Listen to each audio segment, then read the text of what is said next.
चलिए एक कहानी सुनाता हूँ based on a true story. तो आज से लगभग 3 साल पहले समय चल रहा था 2020 से 21-22 का ये समय चल रहा था। और एक बीमारी फैली हुई थी। और भाई उस बीमारी ने क्या किया था ना कि हम सबको घरों के अंदर कैद कर दिया था। हम लोग अपने हाथ मुंह नाक सबको ढक के रख रहे थे और आना जाना सब बंद हो गया। यानी कि आप ये समझ सकते हो कि एक ऐसी बीमारी जिसमें अगर आप बाहर भी निकल रहे हो तब भी आपको खतरा है। और वो बीमारी हमारी हुई थी एक छोटे से वायरस की वजह से। और वो ऐसा वायरस यानी कि जिसको हम देख भी नहीं सकते अपनी नॉर्मल आंखों से। यानी कि आप आइडिया लगा सकते हो कि एक ऐसा छोटा सा जीव जिसने हम सबकी जिंदगी तहस नहस कर डाली और हमको हमारे ही घरों में कैद कर दिया। तो ये तो एक छोटी सी प्रॉब्लम थी, लेकिन इसके अलावा कितने सारे लोगों की उस टाइम पे डेथ हुई और क्या क्या नहीं हुआ था आप समझ सकते हो ना। तो आज के इस वीडियो में बेसिकली हम बात करने वाले हैं इसी वायरस के बारे में और इसी के जैसे कुछ और छोटे माइक्रो ऑर्गेनिज्म के बारे में। और साथ में ये भी जानेंगे कि ये जो हमारे वायरस या फंगस या ऐसे छोटे छोटे जीव होते हैं जो हमारी बॉडी में जाके हमको नुकसान पहुंचा सकते हैं, उनसे हम अपने आप को कैसे प्रिवेंट कर सकते हैं। तो हेलो दोस्तों, मेरा नाम है आकाश कुमार और स्वागत करता हूं मैं आप सभी के अपने चैनल केयर वेल फार्मा में। तो आज की इस वीडियो में हम लोग बात करने वाले अपने सब्जेक्ट माइक्रोबायोलॉजी के यूनिट 3 के बारे में। अब जो हमारी यूनिट 3 है उसका सिलेबस आपको यहाँ पे दिख रहा होगा। अब देखो ये इस यूनिट में अगर देखा जाए ना, हमारे 2-3 ऐसे क्वेश्चन है जो इंपॉर्टेंट है और बनने हैं काफी बार। तो हम क्या करते हैं, डायरेक्टली क्वेश्चनों को देख लेते हैं, देन उसी के अकॉर्डिंग अपनी इस यूनिट को कवर करेंगे। तो जैसे तो आपको कंप्लीट सिलेबस ही मिल जाएगा, लेकिन आपको मिलेगा क्वेश्चन वाइज रूप में, जिससे एग्जाम में अगर कोई भी क्वेश्चन आता है तो आप अच्छे से उसको अटेम्प्ट और करके आ सकते हो। तो हम अगर पहले क्वेश्चन के बारे में बात करें तो right in details about virus और फंजाई, दैट इज इसकी मतलब आपको क्या करना है, वायरस या फंजाई किसी भी एक के ऊपर आपके लिए क्वेश्चन आएगा। और इसमें क्या होगा, या तो आपको उसकी मॉर्फोलॉजी लिखनी पड़ेगी या क्लासिफिकेशन या रेप्लिकेशन या कल्टीवेशन। तो आज से लगभग 2-3 साल पहले जब हमने क्वेश्चन पेपर बनाया था उसमें मोस्टली हमारा क्या है ना, फंजाई के ऊपर आता था। लेकिन जब से कोरोना आया है भाई, उस टाइम से अभी तक मोस्टली वायरस के ऊपर ही हमारा क्वेश्चन आता है। और वायरस का सबसे इंपॉर्टेंट क्वेश्चन आता है कि right a note on replication of virus. क्योंकि वायरस क्या कर रहा था, हमारी बॉडी में आके अपने आप को दुगना तिगना कर रहा था। तो कैसे करता है, उसी रेप्लिकेशन के बारे में यहाँ पे बात हो रही थी। इसके अलावा हमारा सेकंड यहाँ पे क्वेश्चन बनेगा, define and classify disinfectants and various factor affecting disinfectant. तो आप ये मान लो नॉर्मली कि जो आप इसका यूज कर रहे थे सैनिटाइजर, हम तो आज भी यूज करते हैं, तो ये हमारा एज अ डिसइंफेक्टेंट की तरह काम करता है। तो भाई ये क्या है और कितने टाइप के होते हैं और कौन कौन से फैक्टर हैं जो इनको अफेक्ट कर सकते हैं। इसके बाद हमारा आएगा स्टेरिलिटी टेस्टिंग के ऊपर, तो ये सॉलिड लिक्विड कुछ हमारे फार्मास्यूटिकल्स के बारे में बात करेंगे। और लास्ट में हमारा क्वेश्चन आता है right and note on bacteriostatic and bacteriocidal disinfectant. अब इन दोनों में जो हमारा है ना क्लासिफिकेशन, इनके हमारे इवेल्युएशन मेथड भी आ जाते हैं। तो ये सारी की सारी बातें आपको इस वीडियो में मिल जाएंगी। चलिए तो सबसे पहले हम बात करते हैं अपने पहले टॉपिक वायरस के बारे में। और इसके ऊपर क्वेश्चन वही आएगा, या तो इसकी कल्टीवेशन, रेप्लिकेशन और हमारे मतलब इसके क्लासिफिकेशन वगैरह, यही क्वेश्चन पूछा जाता है। तो देखो जितने वायरस हो गए या जो हमारा फंजाई है, ये सब हमारे किसके अंदर पढ़ रहे हैं, पहली बात माइक्रोबायोलॉजी के अंदर। तो अगर हम एक बार रिकॉल करें कि माइक्रोबायोलॉजी एक्चुअल में हमारी क्या कह रही थी, तो देखो माइक्रो का मतलब होता है बहुत ही स्मॉल यानी कि छोटे छोटे, और बायोलॉजी का हम सिंपल मतलब जानते हैं कि स्टडी अबाउट लिविंग बींग्स। यानी कि सिंपली यहाँ पे हम क्या पढ़ते हैं कि हम ऐसे लिविंग ऑर्गेनिज्म के बारे में बात करते हैं जो बहुत छोटे हैं और हमको इजीली दिखाई नहीं देते। लेकिन इसका मतलब ये नहीं है कि वो होता नहीं है। इसका प्रूफ हम कोरोना वायरस में देख चुके हैं कि वायरस हमारा एक माइक्रो ऑर्गेनिज्म होता है जो हमको दिखाई नहीं देता, लेकिन उसकी वजह से भाई लोगों की डेथ तक हो सकती है और बीमार वगैरह बहुत अच्छे से हो सकते हैं। समझ रहे हैं ना आप। तो यहीं से हम वायरस को भी समझ सकते हैं कि वायरस एक हमारा बहुत ही छोटा स्मॉल माइक्रो ऑर्गेनिज्म होता है जो हमको दिखाई नहीं देता, लेकिन हमारी बॉडी में जाके हमको इन्फेक्ट कर सकता है। तो वही है कि virus are the smallest infectious agent. यानी कि देखो जितने माइक्रो ऑर्गेनिज्म है फंजाई वगैरह, उन सब में सबसे छोटा हमारा वायरस होता है और जो बहुत ज़्यादा स्मॉल होता है और non cellular that replicate inside the cell of an organism. अब देखो सब इन सब में वायरस की खासियत क्या होती है। अब क्या है कि जैसे हमारे जो बाकी के ऑर्गेनिज्म है, जैसे फंजाई हो गया, बैक्टीरिया हो गया, ये सब क्या है ना कि इनकी खुद की बॉडी होती है। लेकिन वायरस क्या करता है कि वायरस के पास खुद का कुछ नहीं होता, सिर्फ वायरस के पास दो चीज़ें होती हैं, अभी आपको बता दूंगा। तो वायरस अपने आप को कैसे आगे बढ़ाता है, कैसे ग्रो करता है, वो वायरस ह्यूमन बॉडी के अंदर या किसी भी एनिमल बॉडी के अंदर जाएगा और बॉडी के अंदर जाने के बाद बस बॉडी में मिला और अब जो होस्ट है हमारा, यानी कि हमारी बॉडी है, तो हमारी बॉडी का जो न्यूट्रिएंट है जो हमारे लिए होना चाहिए उसका इस्तेमाल करके खुद को डेवलप करता है, खुद की मतलब उसको इम्यूनिटी को खुद को स्ट्रॉन्ग करता है और अपनी संख्या को बढ़ाता है। जैसे अगर हमारी बॉडी बॉडी में एक वायरस घुसेगा तो एकदम ही यानी कि धीरे धीरे 2 से 4, 4 से 10 ऐसे करके अपने संख्या को मल्टीप्लाई करता है। जैसे रोबोट मूवी आपने देखी होगी ना, तो इस तरह करके वायरस अपने आप को रेप्लिकेट करता है और बहुत तेज, यानी कि रेप्लिकेट या इसको आप रिप्रोड्यूस बोल सकते हो, यानी कि वायरस अपनी जनरेशन को बढ़ाता है और बहुत ज़्यादा मात्रा में बढ़ाता है। इसीलिए ये हमारे लिए और ज़्यादा खतरनाक हो जाता है और धीरे धीरे धीरे क्या करता है, हमारी बॉडी का जो न्यूट्रिशन है वो खुद अपना मतलब लेके हमारी बॉडी को मारने तक की दम रखता है। तो वायरस हमारा लगभग 10 से 100 टाइम स्मॉलर होता है, हमारे जितने भी बैक्टीरिया होते हैं सभी से लगभग इतना छोटा होता है। अब नॉर्मल बैक्टीरिया भी हमको नहीं दिखता और ये बैक्टीरिया से भी 10 से लगभग 100 गुना छोटा होता है। बाकी अगर हम सिंपल देखा जाए, देखो मैंने आपको क्या बोला कि ये हमारा वैसे देखा जाए तो नॉन लिविंग है, यानी कि अगर सिंपल वायरस कहीं पे ऐसे पड़ा हुआ है ना तो वो नॉन लिविंग है, इससे कोई मतलब ही नहीं है। लेकिन जैसे ही अगर ये हमारी ह्यूमन बॉडी के सरफेस पे आया, मेरे हाथ पे लगा या कहीं भी टच हो गया, ये मेरी बॉडी को एज अ होस्ट की तरह इस्तेमाल करेगा और अपने आप को जिंदा कर लेगा। तो सिंपल देखा जाए तो ये वैसे नॉन लिविंग होता है, लेकिन जैसे ही ये किसी होस्ट सेल के संपर्क में या कांटेक्ट में आता है, ये सर्वाइव करता है और अपने नंबर्स को इंक्रीज करता है, यानी कि बढ़ जाता है। और इसीलिए क्या है, और इसके अलावा एक और इसकी खासियत क्या है कि ये बहुत तरह के मतलब लिविंग ऑर्गेनिज्म को इन्फेक्ट कर सकता है। जैसे हमारा क्या है कि ये वायरस है ना, ये एनिमल्स को, अब एनिमल्स के अंदर हम लोग भी आ जाते हैं तो ह्यूमंस को, इसके अलावा ये प्लांट्स को भी मतलब इन्फेक्ट कर सकता है, प्लांट्स को भी वो खराब कर देते हैं, कहते हैं ना कीड़े लग गए खराब हो गया। और इसके अलावा जो बाकी के माइक्रो ऑर्गेनिज्म है, जैसे हमारा बैक्टीरिया वगैरह हो गया, वायरस हमारा बैक्टीरिया के लिए भी खतरा होता है। जैसे ये मान लो कि इंसान के लिए नॉर्मली तो नहीं मारता है जब तक दुश्मनी वगैरह ना हो, लेकिन यहाँ पे क्या है कि वायरस हमारा बैक्टीरिया और ईस्ट और फंजाई इनके लिए भी खतरा पैदा कर सकता है।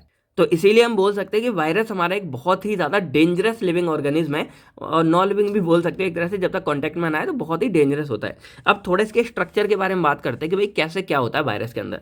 तो आपको ये पूरा दिख रहा होगा। अब वायरस के पास ना सिर्फ दो ही चीज़ें होती है। आपको जो अंदर दिख रहा होगा ये होता है वायरस का न्यूक्लिक एसिड, और आप इसी को क्या है जेनेटिक मटेरियल बोल सकते हो। अब जेनेटिक मटेरियल डीएनए आरएनए हमारा होता है। अब क्या होता है कि वायरस की खासियत क्या है कि जैसे ये वायरस है तो या तो इसके पास सिर्फ डीएनए होगा या इसके पास सिर्फ आरएनए होगा, कोई एक तरीके का ये हमारा वायरस होगा, या डीएनए वाला होगा या आरएनए वाला होगा। दोनों इनके पास नहीं होते, कभी भी दोनों चीज़ें प्रेजेंट नहीं होंगी। जैसे ह्यूमन बॉडी में आरएनए डीएनए दोनों होते हैं, इसमें सिर्फ हमारा या डीएनए होगा या फिर आरएनए प्रेजेंट होगा। अब आप लोगों को पता है कि जो जेनेटिक मटेरियल होता है ना, यही क्या करता है कि आगे रिप्रोड्यूस करता है। यानी कि जैसे मान लो ये वायरस है, तो जब वायरस 1 से 2 बनेगा ना, तो ये जो जेनेटिक मटेरियल है डीएनए आरएनए, यही तो सबसे पहले रिप्रोड्यूस होते हैं, यही 1 से 2 बनते हैं, तभी जाके हमारा पूरा वायरस बनता है। क्योंकि इसके बिना तो भाई किसी की पहचान ही नहीं है। अब आपके अंदर आरएनए डीएनए न्यूक्लिक एसिड ना हो, आपके जो सेल्स हैं उनके अंदर, तो भाई आपका सेल्स ही नहीं बचेगा, आप लोग खुद भी नहीं बचोगे। आप में पहचान कैसा है कि आपके बालों का कलर कौन सा होना चाहिए, आप कैसा बोलोगे, आपके स्किन का कलर कैसा है, आप क्या है, आपको पेरेंट्स से क्या मिला, वो सारा का सारा कुछ हमारा इन्हीं जेनेटिक मटेरियल यानी कि न्यूक्लिक एसिड या बोलें डीएनए या आरएनए पे डिपेंड करता है। तो अगर यही नहीं होगा तो कुछ नहीं होगा, इसीलिए इसके पास ये सबसे इंपॉर्टेंट पार्ट होता है। और इसी जेनेटिक मटेरियल को प्रिवेंट या प्रोटेक्ट यानी कि इसको बचाने के लिए हमारे इसके ऊपर एक पूरी कवरिंग होती है, और ये एक प्रोटीन की कवरिंग होती है जिसको हम कैप्सिड बोलते हैं। तो कैप्सिड एक हाईली स्पेशलाइज्ड प्रोटीन का कोट, एक तरह से कवरिंग बोल सकते हो, जो हमारे जेनेटिक मटेरियल को बचा के रखता है। यानी कि आप सिंपल समझो कोई ताम झाम कुछ है ही नहीं। वायरस में सिंपल क्या है, एक न्यूक्लिक एसिड है जो डीएनए या आरएनए होगा, उसके ऊपर एक कवरिंग है जो इस डीएनए आरएनए को बचाने का काम कर रही है। दैट्स इट, ये हो गया हमारा वायरस का स्ट्रक्चर। इसके बाद इसी वाले यानी कि जब ये पूरा कंप्लीट है हमारा, जिसमें डीएनए आरएनए और ये सब प्रेजेंट है, उसको हम यहाँ पे कंप्लीट इनफेक्टिव फॉर्म बोलते हैं। यानी कि अब ये तैयार है किसी भी होस्ट को अटैक करने के लिए। यानी कि अब ये इंतजार कर रहा है कि मान लो जैसे हमारा ये होस्ट है, तो अब यहाँ पे अटैक करने के लिए तैयार कर रहा है। तो जब ये हमारा किसी भी अटैक करने के लिए तैयार होता है, तो उस वाली फॉर्म को, उस इन्फेक्टिव फॉर्म को हम वायरस का वीरियन बोलते हैं, या वीरियन बोल देते हैं, या विरन, जो भी आप बोल सकते हो। तो ये हमारी मोस्ट इन्फेक्टिव फॉर्म है, यानी कि अब वायरस तैयार है किसी के अंदर इंसर्ट या अटैक करने के लिए। तो यही सारी बातें यहाँ लिखी हुई जो मैंने बताया था। और वही हम देख सकते हैं कि जब ये हमारा अलग पड़ा हुआ है तो ये नॉन लिविंग की तरह काम करेगा। जैसे ये हमारा किसी होस्ट से आकर अटैच हो जाएगा, ये हमारा लिविंग की तरह काम करने लगेगा और अपने आप को रिप्रोड्यूस करेगा। बाकी जब हम लोग वायरस की स्टडी करते हैं, यानी कि पूरी वायरस की जो पूरी ब्रांच ऑफ साइंस जिसमें हम वायरस की स्टडी करते हैं, उसको हम यहाँ पे वायरोलॉजी या वीरोलॉजी बोल देते हैं, जिसके अंदर हम सिंपली क्या करेंगे, वायरस के बारे में टोटल स्टडी करते हैं। बाकी अब एक टॉपिक आता है कि मॉर्फोलॉजी ऑफ वायरस, यानी कि वायरस का शेप, आकार कैसा हो सकता है। अब जैसे मान लो ये हमारे पास वायरस है और इसके ये निकले हुए हैं, तो वायरस को मॉर्फोलॉजी क्या होता है कि ऊपर से उसका शेप, साइज कैसा है, वो देखने में कैसा है। तो उसके बेस पे हम अपने वायरस को सिंपली 3 पार्ट्स में डिवाइड कर सकते हैं। पहला हमारा आता है है हेलिकल वायरस, दूसरा आता है पॉलीहेड्रल और तीसरा आता है कॉम्प्लेक्स वायरस। अब पहले अगर हम बात करें हेलिकल वायरस के बारे में तो इसको रॉड शेप्ड वायरस भी बोलते हैं। ऐसा इसलिए क्योंकि ये थोड़े से लॉन्ग होते हैं यानी कि लंबे, और रॉड शेप्ड के वायरस होते हैं। आपने सिंपल रॉड देखी होगी, इस तरह की होती है, तो इसी शेप के हमारे वायरस होते हैं जिनमें एक हेलिकल सिमेट्री पाई जाती है। अब हेलिकल सिमेट्री कुछ इस तरह की आप देख सकते हो, यानी कि अगर मैं सिंपली इसको बनाना चाहूँ तो अगर मैं ऐसे होते हैं हेलिकल शेप, ठीक है, या आप ऐसे समझ सकते हो कि पूरा राउंड राउंड करके ये कवर कर लेते हैं पूरे को, तो ये हमारे हो जाते हैं हेलिकल शेप। तो यहाँ पे सिंपली हेलिकल वायरस क्या होंगे कि ये हमारे लॉन्ग रॉड शेप ये तो हो गए। इसके बाद क्या होगा कि इसके अंदर जो जेनेटिक हमारा मटेरियल होगा वो सिंगल स्ट्रैंड आरएनए प्रेजेंट होता है, और कुछ टाइम सम टाइम हमारा डीएनए होगा, पर मोस्टली हमारा आरएनए होगा जो हेलिकल वायरस के अंदर प्रेजेंट होता है। अब ये जो हेलिकल वायरस के अंदर आरएनए हमारा है वो प्रोटीन के जो हमारे हेलिक्स है ना, जो हमने आपको क्या बोला था, दो ही बातें होंगी इसके अंदर। एक हमारा सिंपली यहाँ पे हो जाता है जो इसका जेनेटिक मटेरियल है, और दूसरा हमारे जो इसमें कैप्सिड प्रोटीन की लेयर होती है वो। तो जेनेटिक मटेरियल हमारे इसमें आरएनए हो गया। अब आरएनए को कवर करके रखता है प्रोटीन का बना हुआ एक हेलिक्स है। अब ये हेलिक्स क्या करेगा, नेगेटिव चार्ज, यानी कि जैसे हमारा जो न्यूक्लिक एसिड है यानी कि आरएनए है, इसके ऊपर नेगेटिव चार्ज होगा, और जो प्रोटीन है उसके ऊपर पॉजिटिव चार्ज होगा, तो ये नेगेटिव पॉजिटिव मिलकर इस तरह से कनेक्ट होंगे। यानी कि सिंपली यहाँ पे ये दिख रहा है आपको न्यूक्लिक एसिड। अब इस न्यूक्लिक एसिड के ऊपर यहाँ पे लगभग नेगेटिव चार्ज, और जो कैप्सिड प्रोटीन है पूरी उसके ऊपर पॉजिटिव चार्ज है, और इसी की वजह से ये आपस में क्या है, अटैच रहते हैं। और जो हमारा कैप्सिड है यानी कि प्रोटीन है वो हमारे इन न्यूक्लिक एसिड को प्रोटेक्शन प्रोवाइड करता है। तो इसके एग्जाम्पल हमारे एक हो गया रेबीज वायरस, या इसमें एक होता है हमारा तंबाकू मोज़ेक वायरस, टीएमबी इसको बोलते हैं, जो तंबाकू की पत्तियां होती है ना उनके ऊपर जाके अटैक कर देता है। जैसे हमने बोला ना प्लांट्स पर भी अटैक कर देता है, तो वहां जाके अटैक करेगा, तो टोबैको मोज़ेक वायरस को नाम हो जाता है। तो एक हो गया हमारा ये। सेकंड हमारा आता है पॉलीहेड्रल वायरस। अब इनको हम जो है आइकोसाहेड्रल वायरस भी बोलते हैं। ऐसा इसलिए क्योंकि देखो आइकोसाहेड्रल का सिंपल मतलब क्या है, 20 इसके पास क्या होंगे, साइड्स होंगी या फिर। तो अगर आपको ये इस तरह दिख रहा होगा तो यहाँ पे 1 2 3 4 5 6 7 8 और बाकी की 12 हमारी इसके पीछे हो जाएंगे। 8 मतलब इसके पीछे जस्ट 8 और इधर हमारी ऐसे करके पूरी लगभग 4 साइड, तो टोटल 20 साइड या 20 फेसेस में प्रेजेंट होते हैं। इसीलिए इसको हम यहाँ पे आइकोसाहेड्रल सिमेट्री बोलते हैं, और इसी की वजह से इसका नाम यहाँ पे पॉलीहेड्रल पड़ा है। हेड्रल मतलब साइड्स, पॉली मतलब बहुत सारी हो गई, और आइकोसाहेड्रल क्योंकि 20 साइड्स पे होती हैं। और ये लगभग अगर आप ऊपर से पूरा देखोगे तो देखो ऐसे कोने तो हैं, लेकिन लगभग पूरा देखोगे तो स्फेरिकल शेप का आपको देखने में लग जाएगा। इसके एग्जांपल हमारे एडिनो वायरस हो गया या फिर पोलियो वायरस हो गया। जो पोलियो होता है ना, जो वही लग जाता है बचपन में, लगभग मार जाता है, वो यही वायरस की वजह से होता है। फिर हमारे यहाँ पे थर्ड आता है कॉम्प्लेक्स वायरस। अब ये जो कॉम्प्लेक्स वायरस है ये देखने में ही आपको थोड़ा टेडपोल लाइक लग रहा होगा। तो ये टेडपोल लाइक स्ट्रक्चर होता है जिसमें एक हेड होता है, एक हमारी टेल होती है। अब बहुत लोग ऐसे होंगे जो टेडपोल में अभी कंफ्यूज हो गए होंगे, भाई मेढक देखा है ना, तो मेढक के जैसा ये होता है। देखो हल्का सा ऊपर पूरा मुंह है और ऐसे बैठ जाता है ये पैर लेके, तो मेढक जैसा होता है, इसलिए इसको मेढक का जो बच्चा होता है उसके जैसा इसको बोलते हैं। तो इसमें एक हेड होता है, एक हमारी टेल यानी कि पूंछ होती है, और ये काफी कॉम्प्लेक्स स्ट्रक्चर हो जाता है, मल्टीपल लेयर्स होती हैं, इसीलिए इसको कॉम्प्लेक्स वायरस बोलते हैं। इसके एग्जाम्पल हमारे एक तो बैक्टीरियोफेग हो गए, और हमारे इन्फ्लुएंजा वायरस होते हैं, वो हमारे इसी कैटेगरी के अंदर आते हैं। अब एक बार इसका स्ट्रक्चर समझ लो। देखो अगर एग्जाम में आता है ना मॉर्फोलॉजी, आप ये लिख के आओगे, लेकिन याद रखना भाई जिनका जो डायग्राम, चाहे बेशक ये रफ डायग्राम हो फेयर हो, इन डायग्राम को आपको बना के जरूर आना है। और ये तो बहुत इंपॉर्टेंट है भाई, आपने देखा होगा वायरस में ये रिप्रेजेंट भी करता है। तो अब क्या होता है, देखो ऊपर आपको ये पूरा दिख रहा होगा, तो ये मेन है, यानी कि इसके अंदर आपको ये पूरा डीएनए दिख रहा है, और इसके साथ में यहाँ पे वो प्रोटीन की पूरी लेयर है जिसको हम कैप्सिड बोलते हैं। लेकिन ये पूरा हेड का पार्ट है, यानी कि ये उसका सर हो गया, धड़, मतलब इसके नीचे हमारा नीचे का पूरा जाता है। तो ये उसका कॉलर हो गया, ये उसकी पूरी पूंछ हो गई, टेल आपको दिख रहा होगा। और इसमें जो ये होते हैं ना, ये कॉन्ट्रैक्टाइल सीध होते हैं, मतलब कॉन्ट्रैक्टाइल ऐसे हो सकते हैं। उसके नीचे यहाँ पे आ जाओगे तो ये इसकी एंड प्लेट हो गई, जिसको हम बेस प्लेट बोलेंगे, और इसी के साथ हमारे जुड़े होते हैं यहाँ पे टेल फाइबर। अब टेल जो हमारी पूंछ हो गई उसके फाइबर एक तरह से बोल सकते हो, और इसके नीचे जहाँ पे 2 पिन भी लगी होती हैं, जहाँ से ये अपना इंजेक्ट करते हैं, यानी कि जो डीएनए पार्टिकल है चुबो के, और डीएनए हमारा पूरा किसी और के अंदर इंसर्ट कर दिया जाता है। तो इसी पिन के थ्रू ये अपने डीएनए को किसी होस्ट सेल के अंदर डालेगा और उसको इंजेक्ट करता है। तो ये इस तरह होता है। तो आई होप आपको मॉर्फोलॉजी सिंपली यहाँ पे इसकी समझ आ गई होगी। अब हम बात करते हैं यहाँ पे इसके क्लासिफिकेशन के बारे में। तो वैसे तो मॉर्फोलॉजी भी एक तरह से हमारी क्लासिफिकेशन होगी बेस्ड ऑन मॉर्फोलॉजी। अब हम बात करेंगे बेसिस ऑन होस्ट सेल, यानी कि ये जो वायरस है आपको पता है कि भाई होस्ट सेल को करता है, और डिफरेंट डिफरेंट टाइप के होस्ट सेल होते हैं, उसी के बेसिस पे हम इनको क्लासीफाई कर सकते हैं। पहले हमारा आता है एनिमल वायरस। तो ये हमारे वो वायरस हैं जो सिंपली क्या करेंगे, हमारे एनिमल्स या फिर जो ह्यूमंस होते हैं उनको जाके अफेक्ट करेंगे और उनको बीमार करेंगे। अब ऐसे जो वायरस हैं इनके पास डीएनए और आरएनए दोनों चीज़ें प्रेजेंट हो सकती है, कोई भी एक, मतलब बहुत का मतलब ये होता है कि या तो डीएनए होगा या आरएनए, दोनों में से कुछ भी एक हो सकता है एज अ जेनेटिक मटेरियल। जैसे हमने पहले अपना क्या पढ़ा था, जो हमारा हेलिकल वायरस था जिसके साथ सिर्फ आरएनए होगा, तो इसी को रिप्रेजेंट करता है कि इस पर सिर्फ आरएनए है। लेकिन जो हमारे एनिमल वायरस होते हैं इनमें आरएनए या डीएनए बोथ में से कोई सा भी हो सकता है। अब एग्जाम्पल जैसे एचआईवी वायरस है, तो आपको बताया होगा एड्स जैसी खतरनाक बीमारी हमें इसी वायरस की वजह से होती है। भाई चलो यार, आप लोग पढ़ रहे हो ना, आपने सुना होगा, तो एचआईवी की फुल फॉर्म क्या है फटाफट से जो है कमेंट करके लिख के बताओ। इसके बाद कोरोना वायरस तो आया ही था जिसने भाई सबकी ऐसी ऐसी कर दी थी। उसके बाद और अगर देखा जाए तो जैसे पोलियो वायरस होता है जो पोलियो कॉज करता है, हेपेटाइटिस कॉज करता है, एड्स कॉज करता है। और अभी अभी हमने पोलियो वायरस का एग्जाम्पल कहाँ देखा था, हमने देखा था यहाँ पे, जो पॉलीहेड्रल वायरस है एक पोलियो वायरस है और ये भी ह्यूमंस के अंदर जाता है और ह्यूमंस को बीमार करेगा, बचपन में ही पोलियो वगैरह मार देता है। इसके लिए जो पोलियो ड्रॉप पिलाई जाती हैं वो लेना बहुत कंपलसरी होता है।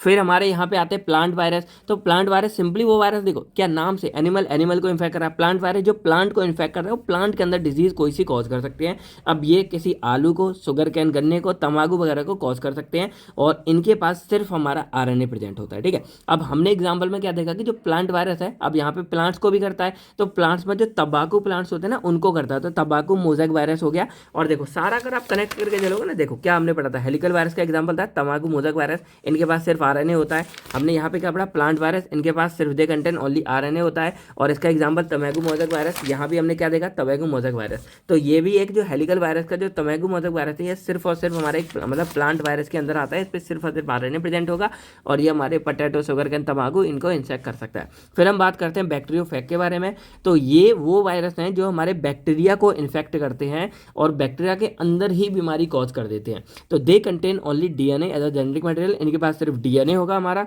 और ये जो ई कॉलाई जैसे बैक्टीरिया होंगे उनको भी इन्फेक्ट कर सकता है। अब इनके एग्जांपल जैसे T1 फेक हो गया या T4 बैक्टीरिया फेक हो गया, तो ये मतलब अलग अलग कैटेगरी के जैसे T1, T2, T3, T4 इस तरह के जो बैक्टीरिया होते हैं उनको जो मतलब वायरस इन्फेक्ट करेगा तो उसी हिसाब से इनका नाम रख दिया है। जैसे ये T4 बैक्टीरिया फेक हो गया और इनकी पूरी कैटेगरी को हम T1 बैक्टीरिया फेक बोलते हैं, यानी कि T2, T4, T, इस तरह हम इसको पूरा को बोल देते हैं।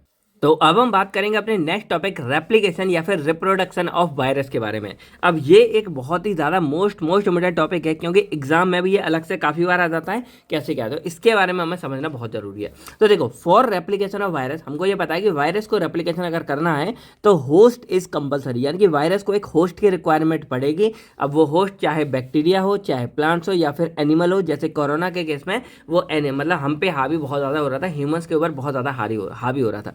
तो जब वायरस हमारा किसी होस्ट सेल को इन्फेक्ट करता है तो जो होस्ट सेल है वो मजबूर हो जाता है कि वो जो वायरस है उसकी आइडेंटिकल कॉपी, यानी कि वायरस जैसे ही और कॉपी बनाएगा और लगभग 1000 ऑफ आइडेंटिकल कॉपी बनाएगा और उसकी वजह से हम लोग को बहुत ज़्यादा हैवी नुकसान देखने को पड़ता है। अब जैसे सिंपल अगर मैं आपको दिखाऊं तो मान लो कि ये हमारे पास कोई सा वायरस था, अब ये कोरोना एकदम खतरनाक वाला था, ये ह्यूमन बॉडी थी और जैसे ही ये क्या करेगा भाई, किसी भी अटैक करेगा। तो अगर ये क्या करता है कि यहाँ पे अटैक करता है तो अटैक करने के बाद हमारी ह्यूमन बॉडी में आएगा तो ये एक, लेकिन ह्यूमन बॉडी इस तरह मजबूर हो जाएगी, यानी कि ह्यूमन बॉडी को ये खुद ही इस तरह ऑप्टिमाइज कर लेगा कि ये इसी के अंदर क्या है ना, बहुत सारे, यानी कि इस तरह बहुत सारे वायरसों को बना देता है, लगभग 1000 से भी ज़्यादा कॉपी बन जाएगी। अब इस वजह से और क्या मतलब इतना नुकसानदायक क्या था कोरोना, ये बता रहा हूँ। तो एक तो बॉडी के अंदर बन गई, तो जो बॉडी के अंदर का पार्ट है उनको डैमेज करना शुरू कर देगा। अब कोरोना हमारा क्या कर रहा था, रेस्पिरेटरी सिस्टम जो हमारे एल्वलाई जिससे हम सांस लेते हैं, ऑक्सीजन को अंदर लेते हैं, ब्लड में छोड़ते हैं, CO2 को बाहर लेके छोड़ के जाते हैं, इधर जाके डैमेज कॉज करने लग गया था।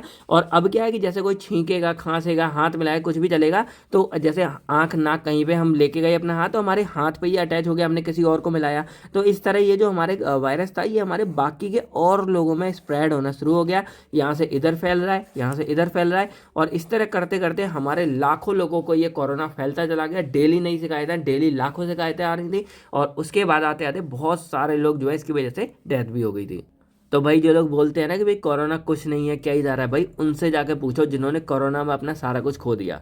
ऐसा नहीं है कि भाई यार क्या है, चलो छोड़ो। तो कोरोना हमारा कुछ इस तरह से ये सारा कुछ करता है, ठीक है, आप समझ गए होंगे। और इस तरह रिप्रोड्यूस करके फैलता भी है और स्प्रेड होके बाकी मतलब और इंसान, एनिमल्स, जानवर सबको इन्फेक्ट कर सकता है। तो ये था कोरोना का मल्टीप्लाई करना। अब ये करता कैसे, देखो कैसे क्या किया वो तो समझ गए। अब इसको करने के लिए टोटल लगभग 5 स्टेप के तहत गुजरना पड़ता है, यानी कि ये एक 5 स्टेप की प्रोसेस है। जिसमें पहला हमारा आता है अटैचमेंट, फिर आता है पेनिट्रेशन, फिर आता है अनकोटिंग, और इसी के बाद हमारे इसमें बायोसिंथेसिस आ जाता है, फिर हमारा असेंबली आता है और इसको हम मैच्योरेशन भी बोल देते हैं। देन इसके बाद हमारा आता है रिलीज ऑफ मतलब कोरोना, जो हमारा वायरस होगा वो।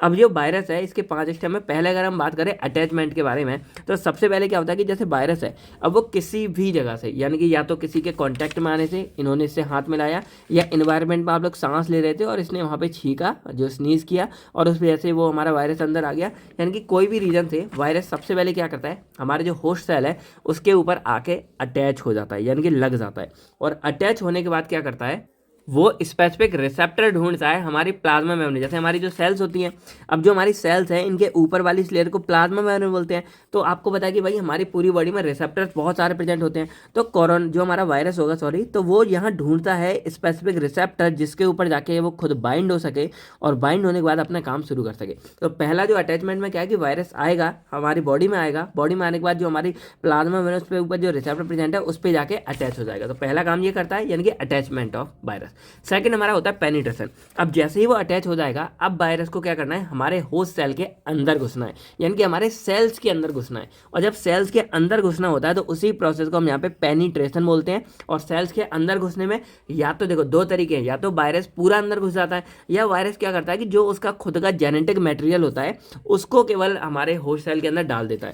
जैसे यहाँ पे अगर हम इसके बारे में देखें तो ये क्या करेगा, मोस्टली ये बैठ के, पूरा तो जाएगा नहीं भाई, तो बैठ के पिन अंदर डाल के और इन पिन की तरफ अपना जो जेनेटिक मटेरियल है वो अंदर छोड़ देता है। तो इस तरह ये हमारा 2 तरीके से मतलब जा सकता है, या तो पूरा वायरस अंदर चला जाएगा, या फिर पिन मतलब अपने जेनेटिक मटेरियल उसको अंदर डाल देता है। देन थर्ड हमारा आता है अनकोटिंग। अब जैसे ही वायरस अंदर पहुंच जाता है, वायरस अंदर पहुंचने के बाद जो वायरस की ऊपर की लेयर होती है, प्रोटीन कोट होती है, कैप्सिड जिसको हम बोलते हैं, वो जो उसको प्रोटेक्शन प्रोवाइड करती है वो रिमूव हो जाती है। और इसके रिमूव होने के बाद क्या होता है कि अब जो हमारा वायरस है उसका जो जेनेटिक मटेरियल है वो अंदर पहुंच जाता है। अब देखो अगर यहाँ पे जेनेटिक मटेरियल अंदर गया होगा तब तो उसको ये अनकोटिंग होने की जरूरत नहीं है, लेकिन अगर कंप्लीट वायरस अंदर गया होगा देन वो अंदर जाने के बाद ये अनकोटिंग प्रोसेस करता है, और इसमें जाने के बाद जो उसका कैप्सिड है, ऊपर की लेयर है, वो हमारी गायब हो जाती है और उसका अंदर का मटेरियल छूट जाता है। अब इन 3 स्टेप को अगर हम एक बार देखें तो मान लो ये हमारा सेल्स है और सेल की ये हमारी प्लाज्मा मेम्ब्रेन है और ये हमारे कुछ रिसेप्टर्स है। तो ये हमारा सबसे पहले अटैच होगा स्पेसिफिक रिसेप्टर, यानी कि ढूंढ के कहाँ वो अच्छे से लग सकता है, फिट हो सकता है, वहाँ जाने के बाद वो यहाँ पे देन दूसरा पेनिट्रेशन कर रहा है। अब पेनिट्रेशन में या तो हमारा केवल जेनेटिक मटेरियल, देखो यहाँ से या तो डायरेक्टली ये आ जाएगा मटेरियल, या फिर वो क्या करेगा पूरा का पूरा अंदर घुसेगा। अब अंदर घुसने के लिए होल्स या इस तरह फेंकेगा, कुछ भी प्रोसेस इस्तेमाल कर सकता है। जब वो अंदर आ जाएगा देन अंदर आने के बाद वो करता है अनकोटिंग। अब अनकोटिंग में देखो ऊपर की जो हमारी ये कैप्सिड की पूरी लेयर थी, पहले तो हमारी ये थी जो ये प्लाज्मा की ये हट गई, अब कैप्सिड की जो ये पूरी लेयर थी हमारी ये हट के, और जो हमारा जेनेटिक मटेरियल था, देखो आपको दिख रहा होगा, अब सर्कल बना दूंगा तो फिर से एक लेयर बन जाएगी। तो ये जो जेनेटिक मटेरियल था ये हमारे यहाँ पे फ्री फॉर्म में रिलीज हो जाता है।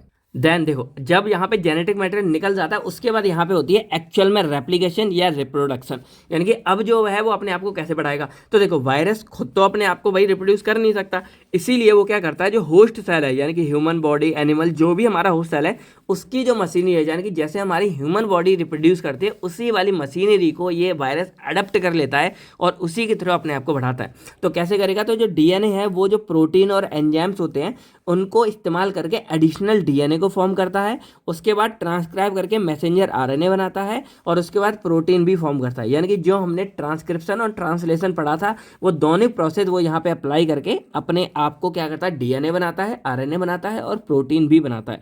अब ये ट्रांसक्रिप्शन, ट्रांसलेशन ये सब आपने पहले पढ़े होंगे, इतना डिटेल्स में यहाँ नहीं जाना, बस कैसे करता है आपको ये समझ आ गया। होस्ट सेल की मशीनरी यूज़ करता है, वहाँ जाके वो ट्रांसक्रिप्शन ट्रांसलेशन इस्तेमाल करता है, यानी कि प्रोटीन एंजाइम का इस्तेमाल करके वो पहले एडिशनल डीएनए बनाता है, उससे मैसेंजर आरएनए बनेगा, उसकी मदद से बाद में प्रोटीन फॉर्म करेगा। और जो नॉर्मल अगर कोई वायरस ऐसा है जिसके पास सिर्फ आरएनए था तो वो आरएनए का कोर इस्तेमाल करेगा एज अ टेम्पलेट और आगे जो है आरएनए फॉर्म करेगा। इस तरह यहाँ पे आरएनए और डीएनए वायरस अपने आप को रिप्रोड्यूस करके और आरएनए और डीएनए को बनाते हैं।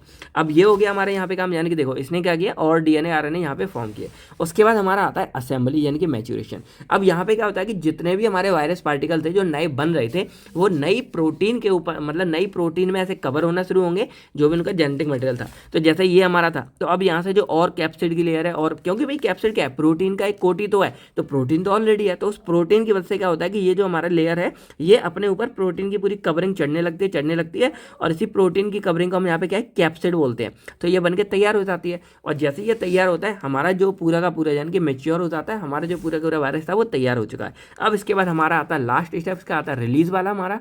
अब रिलीज हमारे ये दो तरीके से हो सकता है, एक होता है लाइसिस, एक होता है वर्डिंग। तो अब जैसे मान लो कोई छोटे मोटे एनिमल के अंदर है, जैसे मान लो ये कोई एनिमल था, इसके अंदर अगर ये वायरस होता है तो दो तरीके हैं, या तो वो इसको पूरे को फाड़ दे, यानी कि इस पूरे को, यानी कि ये जो होस्ट सेल था हमारा, इसकी डेथ हो जाएगी, ये मर जाएगा, और मरने के बाद हमारा जो वायरस है वो पूरा बाहर आ जाएगा। इस तरह जो भी वायरस है वो हमारे बाहर आ जाएंगे। एक ये तरीका है, इसको हम बोलते हैं लाइसिस। लाइसिस मतलब होता है वर्स्ट हो जाती है हमारी सेल मेम्ब्रेन, और जो हमारा वायरस है वो यहाँ से रिलीज हो जाता है। एक ये तरीका। दूसरा होता है वर्डिंग का। वर्डिंग क्या होता है, अब जैसे ये हमारी सेल मेम्ब्रेन थी, तो जब यहाँ बन गया तो इसी सेल मेम्ब्रेन पे ऐसे करके ऊपर निकल के यहाँ से, और उसके बाद पूरा बाहर निकल जाएगा। तो make envelope from plasma membrane of host and release, यानी कि यहाँ देखो इधर से गया, पहले यहाँ घुस गया, अंदर आया, और उसके बाद यहाँ से पूरा बाहर निकल जाएगा हमारा ये वायरस। तो इस तरह दो तरीके से हमारा वायरस रिलीज हो सकता है, और बन तो कैसे गया आपको समझ आ गया होगा। तो आई होप आपको ये रेप्लिकेशन ऑफ वायरस समझ आ गया होगा। बहुत इंपॉर्टेंट है, शॉर्ट में भी आता है, अगर कभी 7 नंबर में 5 में अलग से आता है। पहले आपको यहाँ पे वायरस के बारे में थोड़ी बहुत बातें लिखनी पड़ेंगी, नंबर के हिसाब से। देखो वायरस के बारे में ये बातें हो गई, वायरस का स्ट्रक्चर हो गया। अगर केवल रेप्लिकेशन आता है देन इसके बारे में लिख दो, यहाँ से लेके यहाँ तक, और ये डायग्राम भी बना के आ जाना, आपके अच्छे नंबर मिल जाएंगे। अब हम लास्ट टॉपिक पढ़ते हैं अपने वायरस के बारे में, वो है कल्टीवेशन ऑफ वायरस। तो देखो कल्टीवेशन ऑफ वायरस में क्या मतलब है कि जैसे हम वायरस को ना खुद से ग्रो करा सकते हैं। अब भाई सोचोगे सर इतना खतरनाक वायरस और आप उसको ग्रो करा रहे हो, तो भाई अगर जैसे मान लो हमें कोरोना की अगर वैक्सीन भी बनानी थी, तो वैक्सीन के लिए हमको कोरोना तो वायरस चाहिए ना, और उसके ऊपर हमको रिसर्च भी करनी पड़ेगी। तो उसके लिए अब हम उसको ऐसे तो उठाएंगे नहीं, तो हम उसको कल्टीवेट करते हैं, यानी कि अपना खुद का लेबोरेटरी वगैरह लेते हैं। जैसे हमारे कोई लैब वगैरह है, तो उसी लैब के अंदर हम क्या करेंगे, जो भी वायरस जिसके ऊपर हमको रिसर्च करनी है उसको हम यहाँ पे डेवलप कराते हैं, डेवलप करा के हम यहाँ पे उसको ग्रो कराते हैं। अब ऐसा इसलिए कराते हैं जिससे जो वायरस है वो वहीं के वहीं रहे और कहीं जाए ना, कंट्रोल मैनर में। उसके ऊपर रिसर्च करते हैं जिससे हम नई दवाइयाँ बना सकें, नई वैक्सीन बना सकें, नई नई खोजबीन कर सकें। अब देखो कहने को तो मिथ है या हकीकत है हमको नहीं पता, बोला तो यही जाता है कि कोरोना भी चाइना में मतलब उसके ऊपर रिसर्च वगैरह कुछ कर रहे थे और वहीं से वो लीक हो गया, और लीक होने के बाद वो पूरी दुनिया में फैल गया। बोलते तो ऐसे ही है, बाकी देखते हैं कैसे क्या हुआ था। तो यहाँ पे क्या है कि ये एक प्रोसेस है जिसमें हम वायरस को ग्रो कराते हैं एक कंट्रोल्ड एनवायरनमेंट में, जैसे हमारी लेबोरेटरी वगैरह हो गई। अब आपको ये भी पता है कि वायरस एक ऑब्लिगेट पैरासाइट है। इसका मतलब क्या होता है, वायरस खुद से ग्रो नहीं कर सकता, वो केवल ग्रो करेगा तो किसी होस्ट सेल के अंदर ग्रो करेगा। तो इसके लिए हमको जरूरत है किसी होस्ट सेल की। इसके अलावा जो वायरस है वो उसको हम इसलिए ग्रो कराएं जिससे हम कोई वैक्सीन डेवलप कर सकें, वैक्सीन की स्टडी वगैरह के लिए, कोई रिसर्च पर के लिए, या किसी को कोई डायग्नोस करना हो कोई बीमारी, उसमें हम इनका इस्तेमाल कर सकते हैं। अब दो तरीके से हम यह कर सकते हैं। पहला हमारा आता है लेबोरेटरी एनिमल्स। तो ये हमारा एक सबसे ओल्डेस्ट मेथड होता है जिसमें हम कोई भी जो एनिमल वगैरह है उसको इस्तेमाल करते हैं और उसको एज अ होस्ट सेल की तरह इस्तेमाल करते हैं। जैसे हमारा रैबिट हो गया, गिनी पिग हो गया, माइस हो गया, रैट हो गया। और इसके बाद हम क्या करते हैं, जो हमारा वायरस है जिसको हमें ग्रोथ कराना है या जिसके ऊपर रिसर्च करनी है, उस वायरस को हम उस एनिमल जो होता है उसके अंदर इनक्यूलेट कर देते हैं, यानी कि इंसर्ट करने के बाद उसको मतलब बड़ा होने के लिए रख देते हैं। और अगर उस वायरस में जो हमारा ये एनिमल था उसमें अगर कोई भी ऐसी बीमारी दिखी हमको, या अगर ऐसा होता है कि वो वायरस हमारा डेथ कर गया, तो इसका मतलब हम समझ जाएंगे कि भाई उसके अंदर हमारा क्या है, मतलब वो वायरस अगर वो वायरस जिस एनिमल के अंदर हमने दिया है, अगर वहाँ पे या तो वो एनिमल बीमार होने लगे, उसके अंदर कोई घाव दिखें, या अगर वो एनिमल डेथ यानी कि मर जाता है, तो हम समझ जाएंगे कि जो वायरस था वो हमारा ग्रो कर गया उस एनिमल के अंदर, और उस एनिमल के अंदर से हम वो वायरस यूज़ के लिए, भाई जो रिसर्च वगैरह काम है उसके लिए हम इसको ले सकते हैं। तो ये एक तरीका हो गया हमारा। और इसके बाद वही है, हम इसको पैथोजेनेसिस, इम्यून रिस्पॉन्स चेक करने के लिए इस्तेमाल करते हैं। सेकंड हमारा आता है एम्ब्रियोनेटेड एग। अब इसके अंदर क्या होता है, बेसिकली जैसे हमारा कोई HIV या इन्फ्लुएंजा वायरस होता है, उसको कल्टीवेट करते हैं हम इस एग के अंदर।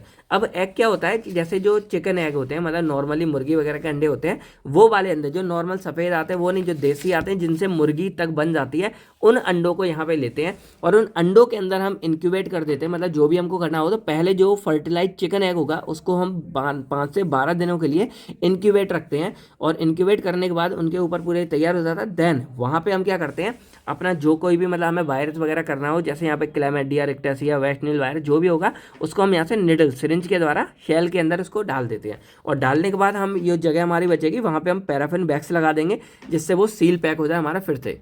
अब पैराफिन वैक्स के बाद उसको सील करने के बाद देन हम उस एग को इंक्यूबेट के लिए रख देते हैं 36 डिग्री सेल्सियस पे, और उसको पर्याप्त मात्रा में टाइम देते हैं जिसमें वो वायरस जो हमारा ग्रो कर सके।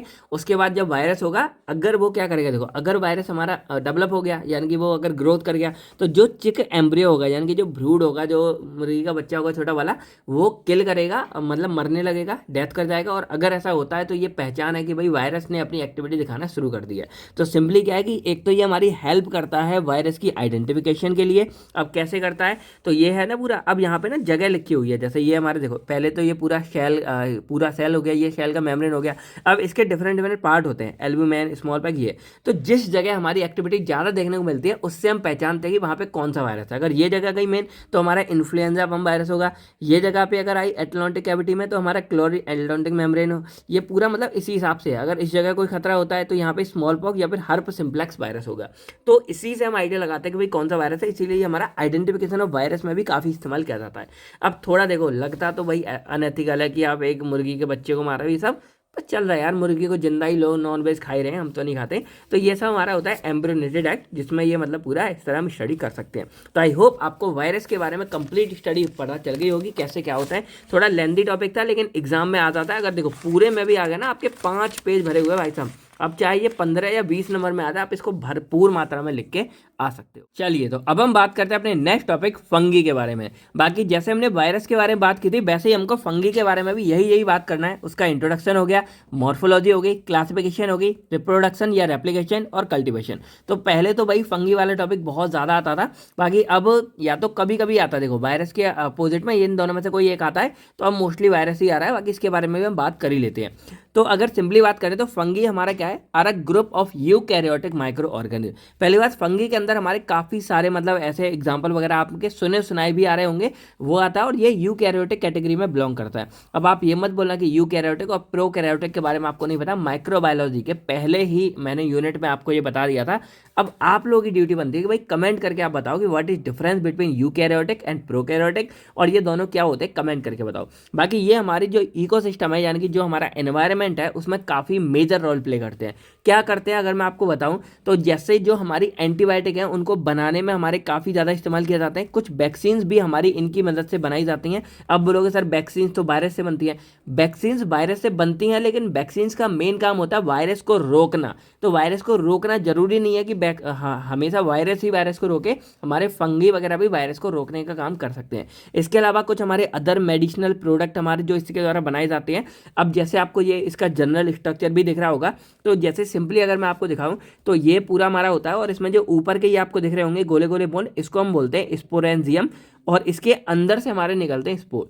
अब ये जो हमारे स्पोर्स हैं ये हमारे बहुत इंपॉर्टेंट होते हैं, क्योंकि एक तो यही हमारे रिस्पॉन्सिबल होते हैं रिप्रोडक्शन के लिए, यानी कि जो हमारे फंगी वगैरह आगे रिप्रोड्यूस करेंगे ना, वो हमारे इन्हीं स्पोर्स की वजह से करते हैं। ये हमारे सेक्सुअल और एसेक्सुअल दोनों तरीके के हो सकते हैं हमारे।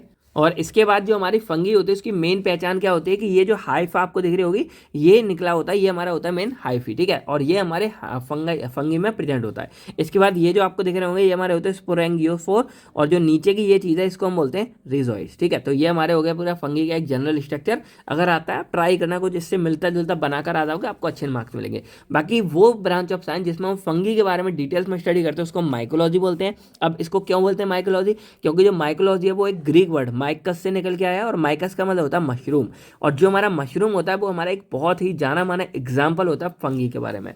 अब ये बहुत लोगों को नहीं पता होगा, आप लोग जैसे अभी कभी भी जाते हो इधर भी सब्जी वगैरह, आपने मशरूम की सब्जी ली भी होगी, खाई भी होगी। तो जो मशरूम है ना एक्चुअल में वो हमारा एक तरीके का फंगी होता है, यानी कि फंगी ही हमारा मशरूम है। और इसको हमारे कुछ टाइप जैसे वटन मशरूम आते हैं, पोर्टेबेलो मशरूम आते हैं, तो ये फंगी के अंदर आते हैं। इसके अलावा कुछ हमारे मोल्ड्स हो गए, जैसे हमारा पेनिसिलियम है, जिसकी मदद से हमारी पहली एंटीबायोटिक बनी थी, पेनिसिलिन बनी थी, वो भी हमारी इस मोल्ड्स के अंदर आती है। और इसके बाद हम यहाँ बात करें जैसे हमारे कुछ ईस्ट है, तो ईस्ट मोस्टली क्या है कि जो हमारे बेकरी वगैरह होती है ना, जहाँ खाना पीना बनते हैं, आप लोग ब्रेड वगैरह बनाते हो, तो उनको फुलाना पड़ता है। तो उनको फुलाने के लिए हम इसी फंगी यानी कि ईस्ट का इस्तेमाल करते हैं, जो हमारा काफ़ी ज़्यादा मात्रा में इस्तेमाल किया जाता है। और यही रीज़न है कि यहाँ पे लिखा गया है कि ये हमारे क्रूशियल रोल यानी कि बहुत इंपॉर्टेंट रोल मेजर प्ले करता है हमारे पूरे इकोसिस्टम में। हमारे मतलब यहाँ देखोगे हमारे एंटीबायोटिक में भी आ रहा है, वैक्सीन में भी आ रहा है, मेडिसिनल में भी आ रहा है, खाने पीने की चीज़ों में भी आ रहा है। तो बहुत जगह हमारा फंगी बहुत इंपॉर्टेंट रोल प्ले करता है, इसीलिए भाई ये एग्जाम में इतना आता था। ठीक है, तो ऐसा नहीं है कि नहीं आएगा, सेज रहना आ भी सकता है। अब इसके जनरल स्ट्रक्चर के बारे में बात करें तो जैसे कोई भी होगा तो इसमें एक होता है हमारी सेल वाल में हमारा करता है chitin, glucan and other polysaccharide से मिलकर हमारी सेल वाल बनी होती है। इसके अलावा हमारे इसमें पाया जाता है साइटोप्लाज्मा। तो साइटोप्लाज्मा तो सेल्स के अंदर पाया जाता है, जिसके अंदर हमें कुछ ऑर्गेनल्स जैसे माइटोकॉन्ड्रिया हो गया, एंडोप्लाज्मिक रेटिकुलम हो गया, राइबोसोम, ये पाए जाते हैं। फिर हमारा न्यूक्लियस हो गया, तो न्यूक्लियस मेन है जो जेनेटिक मटेरियल को कंटेन करता है, जो मोस्टली डीएनए ही होगा हमारा इसमें। और उसके बाद हमारा हाइफी होता है जो लॉन्ग ब्रांचिंग फिलामेंट्स होता है, जो हमारे पूरे फंगल माइक्रोबियम को यहाँ बनाने का काम, जैसे ये है ना, ये मेन हमारी जड़ हो गया, एक तरह से बेस हो गया हमारे इस पूरे फंगी का। ठीक है, इसके बाद हम बात करें तो जितने भी हमारे फंगी हैं, all fungi are chemoheterotroph. इसका मतलब क्या है कि जो हमारे फंगी होते हैं उनको ऑर्गेनिक कंपाउंड चाहिए अपने आप को एनर्जी और कार्बन मतलब प्रयोग करने के लिए। अब ऑर्गेनिक कंपाउंड जैसे हम लोग हो गए, कैसे कोई प्लांट्स वगैरह हो गए, ऐसे मतलब ये हमारे कुछ ऑर्गेनिक में आते हैं जिनको ये खा पी के अपना काम चलाते हैं। इनके बाद बात करें तो fungi are aerobic in nature, यानी कि हमारे मोस्टली एरोबिक होते हैं जिनको ऑक्सीजन की रिक्वायरमेंट होती है, कुछ को छोड़ के। जैसे कुछ हमारे ईस्ट ऐसे भी होते हैं जो नॉन एरोबिक यानी कि जिनको ऑक्सीजन की रिक्वायरमेंट नहीं होती है। इसके बाद दे डिवाइड सेक्चुअली और बाई बोथ प्रोसेस। अब हमारे कुछ ऐसे फंगाई हैं जो दोनों तरीके से यानी कि सेक्सुअल तरीके से भी अपने आप को रिप्रोड्यूस कर सकते हैं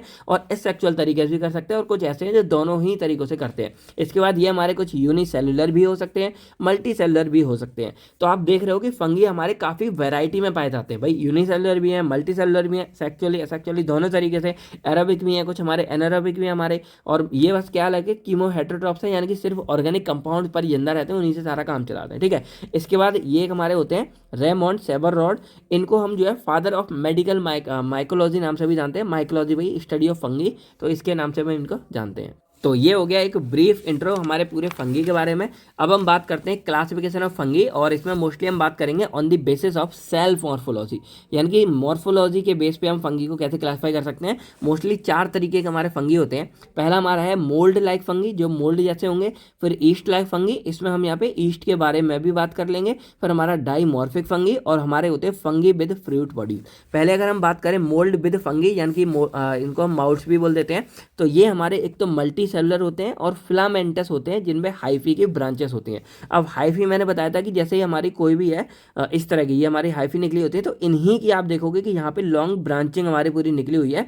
और ये मल्टी सेलुलर का मतलब क्या है, देखो ये हमारे सेल्स हैं मिल के। अगर ये पूरा एक सेल होता तो एक होता, लेकिन ये मल्टी सेलुलर है, तो मल्टी सेलुलर है। फिलामेंट यानी कि फिलामेंट्स इस तरह से निकली हुई है, और हाइफी की हमारी ब्रांचिंग हो रही है, देखो ये हमारी पूरी ब्रांचिंग हो रही है। तो body of mould consist of long filament of cell join together, यहाँ पे सेल जुड़ के एक लॉन्ग फिलामेंट इस तरह बनाते हैं, इसको हम हाइफी बोल देंगे।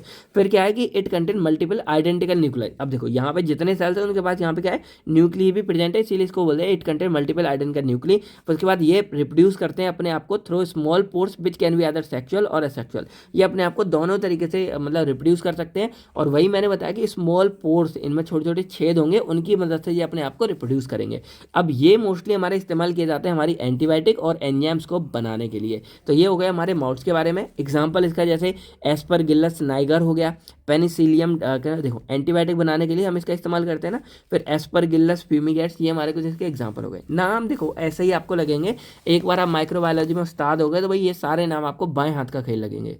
इसके बाद हम बात करते हैं ईस्ट के बारे में। तो ईस्ट हमारा एक तो राउंड, ओवल और इलोंगेटेड यूनिसेलुलर फंगाई होता है, यानी कि देखो गोल तरह का होता है, थोड़ा अंडे जैसा आकार का लगेगा, और इलोंगेटेड यूनिसेलुलर मस्त फंगाई है, यानी कि केवल एक होता है, यानी कि ये पूरा एक कंप्लीट सेल होता है। तो ये हमारा यूनिसेलुलर हो गया। इसमें देखो मल्टीपल सेल थे मिलकर बना, ये केवल एक सेल हमारा होता है। ठीक है, अब ये अपने आप को एसेक्सुअल तरीके से रिप्रोड्यूस करता है, जिसको हम बडिंग बोलते हैं। कैसे करता है, तो जैसे मान लो ये है, अब इसको क्या करना है, अपने आप को ग्रो करना है, तो यहाँ से थोड़ा सा निकलेगा, देखो निकल गया, फिर आगे जाके ये और यहाँ से निकलेगा, और निकलने के बाद ये अपने आप को 1 से 2 में बना लेता है। इस तरह से अपने आप को रिप्रोड्यूस करता है। ये इसलिए बता रहा हूँ क्योंकि आगे इसकी आपके लिए जाना जरूरी है। बाकी एग्जांपल हमारा क्रिप्टोकोकस नियोफॉर्मन हमारा इसका एग्जांपल हो गया। अब हमारे यहाँ पे आते हैं ईस्ट लाइक फंजाई। अब ईस्ट लाइक फंजाई से आप क्या समझते हो, तो यहाँ पे क्या होता है कि जैसे हमारे ये फंगाई ही ईस्ट ही होते हैं, लेकिन ईस्ट कैसे बनते हैं, तो जैसे मैंने यहाँ पे क्या बताया कि ये ऐसे निकल रहा था। अब यहाँ पे मान लो कि जैसे हमारा पूरा का पूरा ये एक था, अब यहाँ से इसको निकलना था, तो ये क्या करता है कि जैसे इतना निकला, इतना निकलने के बाद, सॉरी आप दिखा होगा, ये हमारा पूरा मान लो फंगाई था, अब ईस्ट था हमारा, वो इतना निकला, लेकिन इतना निकलने के पहले, इनको सेपरेट होने से पहले क्या है, इसके अंदर से भी एक निकलना शुरू हो गया, और उसके बाद ये भी सेपरेट हो उससे पहले इससे भी निकलना शुरू हो गया, और ये भी सेपरेट हो उससे पहले इससे भी निकलना शुरू हो गया। इनके बाद ये अगेन हमारे सेपरेट हो से पहले इधर निकलना शुरू हो जाएंगे, फिर इसमें से निकलना शुरू हो जाएगा, इस तरह निकलना शुरू हो जाएगा, इस तरह शुरू हो जाएगा।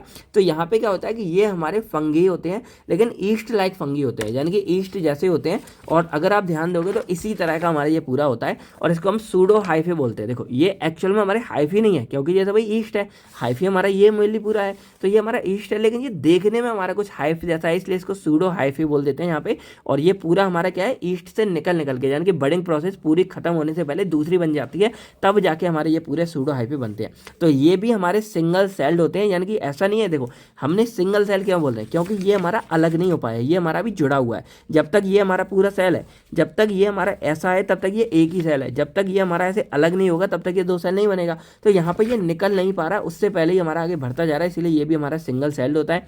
ओवल शेप और स्फेरिकल शेप, ये थोड़े मतलब इसके बारे में, ईस्ट के बारे में बात हो गई। They are similar to yeast but have pseudohyphae, इनके बाद एक सूडो हाइफी प्रेजेंट होता है। They produce yeast like cells by processing of budding की तरह ये अपने आप को सेल करेंगे। In this but remain attached to the mother cell elongated, बस है हमारा ईस्ट, बस इसमें क्या है कि जैसे ये जो हमारा बड निकल रहा था, ये अपने मदर सेल से अटैच रह जाता है, और अटैच रहने के बाद हमारे जो बड है वो इलोंगेट यानी कि लंबा इस तरह का हो जाता है। तो ये हमारा होता है ईस्ट लाइक फंगी। बाकी नेक्स्ट हम बात करें डाइमॉर्फिक फंगी के बारे में, तो ये हमारी वो फंगी हैं जो दोनों ही स्टेट में एग्जिस्ट करते हैं, यानी कि ये एक तो ईस्ट लाइक भी हमारी हो सकती हैं, दूसरी मोल्ड लाइक भी हो सकती है। हमने दोनों के बारे में बात कर ली, ईस्ट लाइक मोल्ड 5 दोनों की तरह ये हमारे मतलब एग्जिस्ट हो सकती हैं, और ये कई बार मतलब या तो हमारे मोल्ड की तरह ग्रो कर सकती हैं या हमारे ईस्ट की तरह भी ग्रो कर सकते हैं। तो ये हमारे होते हैं डाइमॉर्फिक, यानी कि दो फॉर्म, मॉर्फोलॉजी हमारी शेप साइज हो गया, डाई मतलब दो, तो इनके दो तरह की शेप को ये रिप्रेजेंट करते हैं, इसलिए इसको डाइमॉर्फिक फंगी हम बोल देते हैं। एग्जाम्पल इसका हिस्टोप्लाज्म कैप्सूलेटम हो गया, ये हमारे म्यूकोरॉक्सी हो गए, ये हमारे इसके एग्जांपल हो गए। अब ये पैथोजेनिक मतलब इस चीज, ये ऐसे मतलब डाइमॉर्फिक फंगी हैं, ये वो फंगी हैं जो मोस्टली पैथोजेनिक होती हैं, यानी कि डिजीज कॉज करती हैं, ये कॉज डिसीज, ये हमारी डिजीज कॉज करती है। देन फोर्थ हमारा आता है फंगी विद फ्रूट बॉडीज। तो सिंपल देखो क्या है, ये हमारी वो फंगी हैं जो विजिबल फ्रूट बॉडीज को प्रोड्यूस करती हैं। भाई इसका सबसे बेस्ट एग्जांपल आपका मशरूम है, यानी कि जो मशरूम है एक तरह से आपका फल होता है जिसकी सब्जी बना के आप लोग खाते हो। तो ये सिंपली हमारे वो फंगी हैं जो प्रोड्यूस करते हैं फ्रूट बॉडीज को। एग्जाम्पल हमारा एगर्किकस विस्पोरस जो हमारा एक बटन मशरूम है, फिर हमारा मोरसेला इसके वो हमारा एक मोरल मशरूम है। आपने मशरूम के भी कई टाइप हमारे आते हैं, तो उन्हीं में से ये एक होता है हमारा। बाकी अब हम बात करते हैं मेन क्लासिफिकेशन ऑफ फंगी के बारे में। तो वैसे तो वो भी थी मॉर्फोलॉजी के बेस पे, आप चाहो तो दोनों में से कोई एक भी लिख के आ सकते हो, ऐसा नहीं गलत हो जाएगा। देखो मार्क्स के अकॉर्डिंग अगर लॉन्ग में आए तो आप दोनों लिख के आ जाना। तो ये बेसिकली जो उनके सेक्सुअल स्पोर फॉर्मेशन होता है, यानी कि जो मैंने आपको स्टार्टिंग में बताया था कि उनसे स्पोर निकलता है, जिनके जैसे ये हमारे पूरे होते हैं, तो इनके अंदर से स्पोर निकलता है, उसके थ्रू यानी कि ये जो फॉर्म हो रहे हैं उसके बेसिस पे ये हमारे क्लासीफाई किए गए हैं। तो ये बेसिकली 4 तरीके से क्लासीफाई करते हैं। अब स्पोर में आपको दिखा दूं, जैसे ये हमारे स्पोर्स होते हैं। अब ये स्पोर या तो हमारे से सर्कुलर होंगे या इस तरह के होते हैं, जो थैली होती है ना हमारी, तो थैली के जैसे हमारे बन जाते हैं। अब इस तरह के ये स्ट्रक्चर होते हैं, ये हमारे सेक्सुअल असेक्सुअल दोनों तरीके से हमारे फंगी को रिप्रोड्यूस करने में हेल्प करते हैं। अब यहाँ आप समझ जाओगे, देन नेक्स्ट आपके काम आएगा जो रिप्रोडक्शन वाला टॉपिक हम पढ़ेंगे। तो यहाँ अगर हम बात करें 4 तरीके के, पहले हमारा आता है जाइगोमाइसीट, फिर आता है एस्कोमाइसीट, फिर आता है वेजिडीमाइसीट, फिर हमारा आता है ड्यूटेरोमाइसीट। ये हमारा फंगी इनपरफेक्टी नाम से भी जानते हैं। तो पहला हमारा इसमें आता है जाइगोमाइसीट। देखो ये हमारे वो फंगाई होते हैं जो बेसिकली फ्यूजन से क्रिएट होते हैं, यानी कि दो डिफरेंट सेल के हम डिफरेंट सेल्स लेते हैं। एक हमारा होता है असेक्सुअल स्पोर्स और एक हमारा होता है सेक्सुअल। मैंने आपको क्या बताया था, जैसे ये हमारे ना इनके जो स्पोर्स बनते हैं ना, उनका इस्तेमाल हम आगे रिप्रोडक्शन के लिए करते हैं। तो एक इसमें 2 तरीके के होते हैं, सेक्सुअल स्पोर्स, एक होते हैं असेक्सुअल। तो ये दोनों को मिलकर जब दोनों फ्यूज होते हैं तब जाके हमारे ये जाइगोमाइसीट्स बनते हैं। अब इनके पास एक नॉन सेप्टेड हाइफी भी होता है, यानी कि लोअर फंगी इसको हम बोल देते हैं। अब हाइफी भी आपको पता होगा, इस तरह के हमारे मतलब थोड़े स्ट्रक्चर निकल के आ जाते हैं, इसको हम हाइफी बोल देते हैं। तो इस तरह के भी इनमें प्रेजेंट होता है। अब जो असेक्सुअल स्पोर्स होते हैं जो इसमें इस्तेमाल किए जाते हैं, वो हमारे इनको हम कहते हैं स्पोरेंगियोस्पोर्स, और जो सेक्सुअल किए जाते हैं उसको हम जाइगोस्पोर्स बोलते हैं। अब सेक्सुअल की वजह से होता है, इसलिए देखो जाइगोस्पोर्स है, इसलिए इसका नाम क्या है, जाइगोमाइसीट्स है, कि ये सेक्सुअल स्पोर्स और असेक्सुअल अंदर मिलकर हमारा बना होता है। तो इसके एग्जाम्पल हमारे रिजोपस हो गए और म्यूकर हो गए। देखो फंगी है हमारा बहुत, वायरस थोड़ा मिलता जुलता लगता है, ये तो बिल्कुल ही दूसरे देश का लगता है, थोड़ा बहुत आप समझ लो। बाकी आगे टॉपिक आपके काफी इंटरेस्टिंग आने वाले हैं। देन हमारा सेकंड आता है यहाँ पे एस्कोमाइसिट्स, इसको हम आल्सो सैक फंगी नाम से या इसको एस्कस भी बोलते हैं। अब ये हमारा सेक्सुअल स्पोर्ट्स के द्वारा मतलब प्रोड्यूस किया जाता है, उसको हम बोलते हैं एस्कोपोरस, और जो एसेक्सुअल के द्वारा किया जाता है उसको हम कैंडियोस्पोर्स बोलते हैं। अब ये दोनों यानी कि ईस्ट और मोल्ड दोनों में मतलब इंक्लूड ये हमारा होता है। इसका एग्जाम्पल हमारा सैकरोमाइसिस हो गया, या इसको हिस्टोप्लाज्म या कैंडिडा भी बोल देते हैं। फिर हमारा थर्ड आता है यहाँ पे बेसिडियोमाइसिस। अब ये बेसिकली प्रोड्यूस होता है sexually and form septate hyphae को ये फॉर्म करता है। इन पे क्या होता है सिंपली कि जैसे हमारे जो ऊपर का एक बेसिडियम होगा, मान लो ये है, तो इसकी जो टिप होगी ना, वहाँ से हमारे इनके जो स्पोर्स हैं ये हमारे वॉर्न होते हैं, और जो एसेक्सुअल प्रोडक्शन है वो हमारी की जाती है कैंडिया से, ठीक है, बडिंग और फ्रोमेंटस इन तीनों प्रोसेस के द्वारा। तो एग्जाम्पल हमारा मशरूम हो गया। मशरूम आपने देखा होगा, जैसे सिंपल अगर मैं दिखाऊँ, ये हमारे मशरूम है, ये आपको इस तरह के दिख रहे होंगे, ये हमारे मशरूम है। तो इन मशरूम की टिप से यहाँ से हमारे स्पोर्स निकलते हैं, जिसको हम यहाँ पे टिप को बोलेंगे, ये हमारे हो जाएंगे बेसिडियम से बेसिडियो स्पोर्स, और नॉर्मली हमारे ये कैंडिया बडिंग और फ्रोमेंटेशन के द्वारा निकलता है एसेक्सुअल वाले, तब हमारे जाके बेसिडियोसाइट्स बनते हैं। फिर हमारे ये होते हैं आखिरी ड्यूटेरोमाइसाइट्स, इनको हम फंगी इनपरफेक्टी नाम से भी जानते हैं। ऐसा इसलिए क्योंकि ये हमारा सेक्चुअली प्रोड्यूस नहीं हो सकता, जबकि हमने देखा था कि फंगी सेक्चुअली एसेक्सुअल दोनों होगा, तो they do not produce sexually. ये सिर्फ हमारा ग्रो करेगा as mould as well as yeast, ये मतलब मोल्ड और ईस्ट दोनों की तरह करेगा, लेकिन ये सिर्फ असेक्सुअल रिप्रोडक्शन के थ्रू मतलब आपको ग्रोथ करता है, जिसको हम कॉनिडिया बोलते हैं। आगे आपको ये सारे मेथड पता चल जाएंगे, ठीक है। अभी आपको थोड़ा अलग लगा होगा। इसके एग्जाम्पल हमारे कॉकीडियोडाइट्स, इमिटेट्स हो गए, कैंडिडा एब्लिकेंस हो गया, और एक और देखा जाए तो ट्राइकोडर्मा हो गया। तो ये इसके एग्जाम्पल हो गए हमारे। तो ये था हमारा सिंपल क्लासिफिकेशन ऑफ फंगी के बारे में। अब हम मेन बात करते हैं यहाँ पे रिप्रोडक्शन या रेप्लिकेशन ऑफ फंगी। तो ये भी एक इंपॉर्टेंट टॉपिक है, क्योंकि देखो रेप्लिकेशन वाला टॉपिक आपके लिए आएगा, तो एक ये आपको इंपॉर्टेंट में आप इसको लिख सकते हो, ठीक है। अब हम बात करें तो जो हमारे फंगी हैं वो दोनों तरीके से यानी कि सेक्चुअली और असेक्चुअली दोनों तरीके से अपने आप को रिप्रोड्यूस कर सकते हैं। पहले हम बात करते हैं सेक्चुअली रिप्रोडक्शन ऑफ फंगी के बारे में। तो it involve the formation of sexual spores by fusion of two compatible nuclei resulting in the formation of zygote. कैसे करते हैं इसको आप सिंपली यहाँ पे समझो। मान लो हमारे पास दो फंगाई होंगे यहाँ पे, जैसे हमारे पास ये मान लो एक फंगाई हो गया, एक ये फंगी हो गया हमारे पास, ठीक है। फंगाई निकल जाता है, वो अमेरिकन एंसेंट है, मेनली हम इसको फंगी बोलते हैं। तो इसके अंदर से हमारे कुछ स्पोर्स इस तरह बाहर निकलेंगे यहाँ पे, और इसके से भी हमारे यहाँ पे कुछ स्पोर्स निकलेंगे, और ये जो स्पोर्स होंगे ये आपस में जाके फ्यूज होंगे, इस तरह फ्यूज होंगे, और फ्यूज होने के बाद ये आपस में जाके एक जायगोट फॉर्म करेंगे। इसका न्यूक्लियस इसके साथ मिलेगा जाके, और ये पूरा जायगोट बन जाएगा। देन ये आगे जायगोट जाके एक पूरा का पूरा फंगाई को डेवलप करेगा, फंगी को। तो इस तरह हमारा फॉर्म होता है। तो it involve the formation of sexual spore by fusion of two compatible nuclei resulting in the formation of zygote. अब कैसे इसमें मतलब स्टेप हम पूरे देख लेते हैं। सबसे पहले two compatible individuals come together and exchange genetic material. अब जैसे ही जो मैंने बताया, मान लो एक ही हमारा ए फंगी है, एक हमारा बी है, इसका स्पोर्स निकला, इसका निकला। अब ये स्पोर्स आपस में जो भाई एक दूसरे से इनकी बॉन्ड बनेगी, भाई वही है ना जिसके जिसका बॉन्ड बनती है, उन्हीं के साथ जाके वो आपस में मिलते जुलते हैं, आगे बढ़ते हैं भाई साथ। थोड़ा बहुत यार आपको पता होगा यहाँ पे। तो ये मिलने के बाद क्या करते हैं, यहाँ पे पूरा मिलते हैं आपस में। अब मिलने के बाद जो इनका जेनेटिक मटेरियल है यानी कि इसके डीएनए इसमें आरएनए में जाना जाता है। ह्यूमन बॉडी में क्या होता है, मेनली क्या करते हैं, स्पर्म जाता है, एग के साथ मिलता है, तो वहाँ उनके अंदर जो डीएनए है जेनेटिक मटेरियल वो ट्रांसफर होता है। सेम यहाँ पे कि इनके स्पोर्स के अंदर जो इनका जेनेटिक है वो यहाँ पे पूरा ट्रांसफर हो जाता है। और ट्रांसफर होने के बाद यहाँ पे देन क्या होता है, जब इनका जैसे ये सेल हमारा मिला इस सेल के साथ में, तो जब इनका ये एरिया यानी कि जो इनका साइटोप्लाज्मा वाला पार्ट मिलता है उसको हम यहाँ पे बोलते हैं प्लाज्मोगेमी। और जब ये मिलता है इसको हम हेट्रोकारियन बोल देते हैं। साइटोप्लाज्मा जब मिलते हैं उनके बाद जब ये दोनों मिल जाते हैं, देन इसके बाद इनके अंदर का जो न्यूक्लियस है वो भी आपस में, यानी कि पहले देखो ये ऐसे मिलेंगे, न्यूक्लियस अलग है, उसके बाद क्या होगा, ये आपस में इस तरह मिलेंगे कि न्यूक्लियस भी इनका आपस में जुड़ जाएगा पूरा। तो जब ये आपस में मिल जाता है उसको हम कार्योगेमी बोलते हैं। दो प्रोसेस, प्लाज्मोगेमी, कार्योगेमी, और उसके बाद ये जो पूरा हमारा फॉर्म हो जाएगा, इस पूरे को हम यहाँ पे जायगोट बोल देंगे। तो ये हमारा जायगोट बन गया। और जब जायगोट बन जाता है उसके बाद ये हमारी जो नॉर्मल आपने मतलब ह्यूमन बॉडी की बनी होगी मियोसिस प्रोसेस, उसी को फॉलो करेगा। और मियोसिस के बाद इनके 4 हैप्लॉइड न्यूक्लियाइज बनेंगे जो आगे जाके इस तरह के स्पोर्स में पैक हो जाएंगे, सेक्सुअल स्पोर्स में। बस बन गया। यही स्पोर्स हमारे आगे जाके जैसे हमारे ये करके डेवलप हो गए, हमारे इस तरह के स्पोर्स बन जाएंगे। यही स्पोर्स आगे जाके हमारे किसी फंगी का रूप ले लेंगे। तो जैसे हमारे मान लो ये 2 सेल्स थे पहले मिले हमारे यहाँ पे, हमारा क्या हो गया हेट्रोकारियन, जिसको प्लाज्मोगेमी बोलेंगे। उसके बाद ये इनके अंदर का न्यूक्लियस मिल गया, इसको हम कार्योगेमी बोलेंगे। और ये हमारा पूरा जायगोट फॉर्म हो गया। उसके बाद इनकी हमारी मियोसिस के अंदर जाके हमारे यहाँ पे 4 स्पोर्स बन के तैयार हो जाते हैं। और यही स्पोर्स आगे जाके हमारे कोई फंगी बनेंगे। एग्जाम्पल जैसे हमारा एस्को स्पोर्स हो गया, बेसिडो स्पोर्स हो गया, जायगो स्पोर्स हो गया, जो आप यहाँ पे देख रहे थे कि हमारा जायगो में इसमें हमारा जायगो स्पोर्स बनता है। फिर हमारे यहाँ पे देखो बेसिडो स्पोर्स बनता है। तो ये सब जो हमारे स्पोर्स बन रहे थे यही एक्चुअल में हमारे आगे रिप्रोड्यूस करते हैं किसी फंगी को।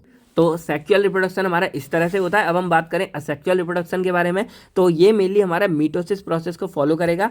अब इसमें दो तरीके हैं, एक हमारा आता है वेजिटेटिव स्पोर्स, एक हमारा आता है एरियल स्पोर्स।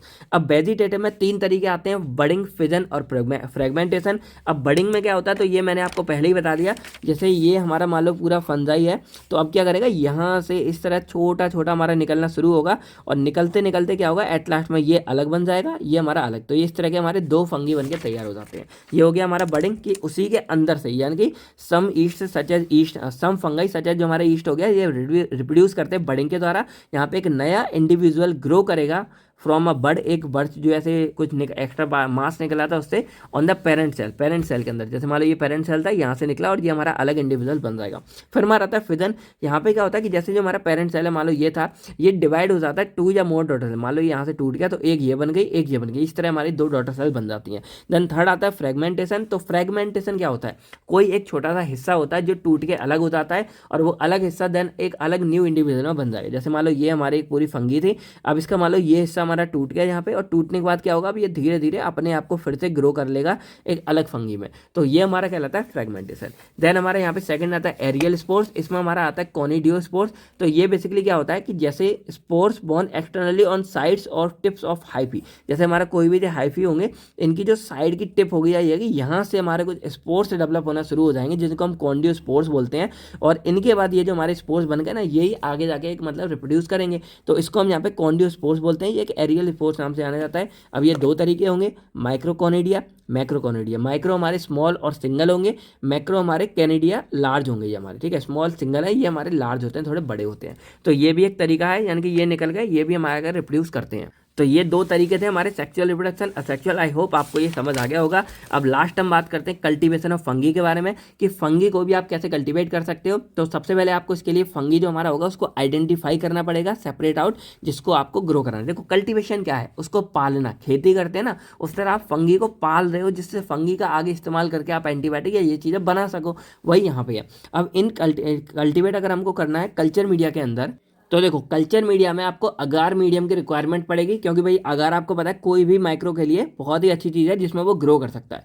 तो it cultivate in culture media, यहाँ पे हमको रिक्वायर्ड होती है अगार मीडियम। अब जो अगार मीडियम चाहिए वो हम इस्तेमाल करते हैं सेबोरेड अगार का, जो आपने नाम स्टार्टिंग में पढ़ा होगा, सेबोरेड, जो as a father of modern mycology, यानी कि फंगी की स्टडी के लिए जाने जाते हैं। तो इसमें बेसिकली हमारा क्या है, पेप्टोन को ये कंटेन करता है। तो ये इस्तेमाल किया जाता है कल्टीवेट करने के लिए बहुत सारे फंगी और उनकी ग्रोथ करने के लिए। तो it is utility for research and clinical, ये रिसर्च क्लिनिकल एयर में इस्तेमाल किया जाता है। बाकी इसको डेवलप किया गया था रेमोंड सेबरोड के द्वारा 1892 में। ठीक है, इसके बाद हम यहाँ बात करें तो जो स्टैंडर्ड टेम्परेचर रहेगा, यानी कि अगर फंगी को हमें इंक्यूबेट करना है तो हम क्या करेंगे, सिंपली हमने यहाँ पे एक अगार मीडियम पूरा ले लिया। इस अगार मीडियम में हमारे यही है सेबोरेट अगार है, जिसमें हमारा क्या है, पेप्टोन भी प्रेजेंट होगा।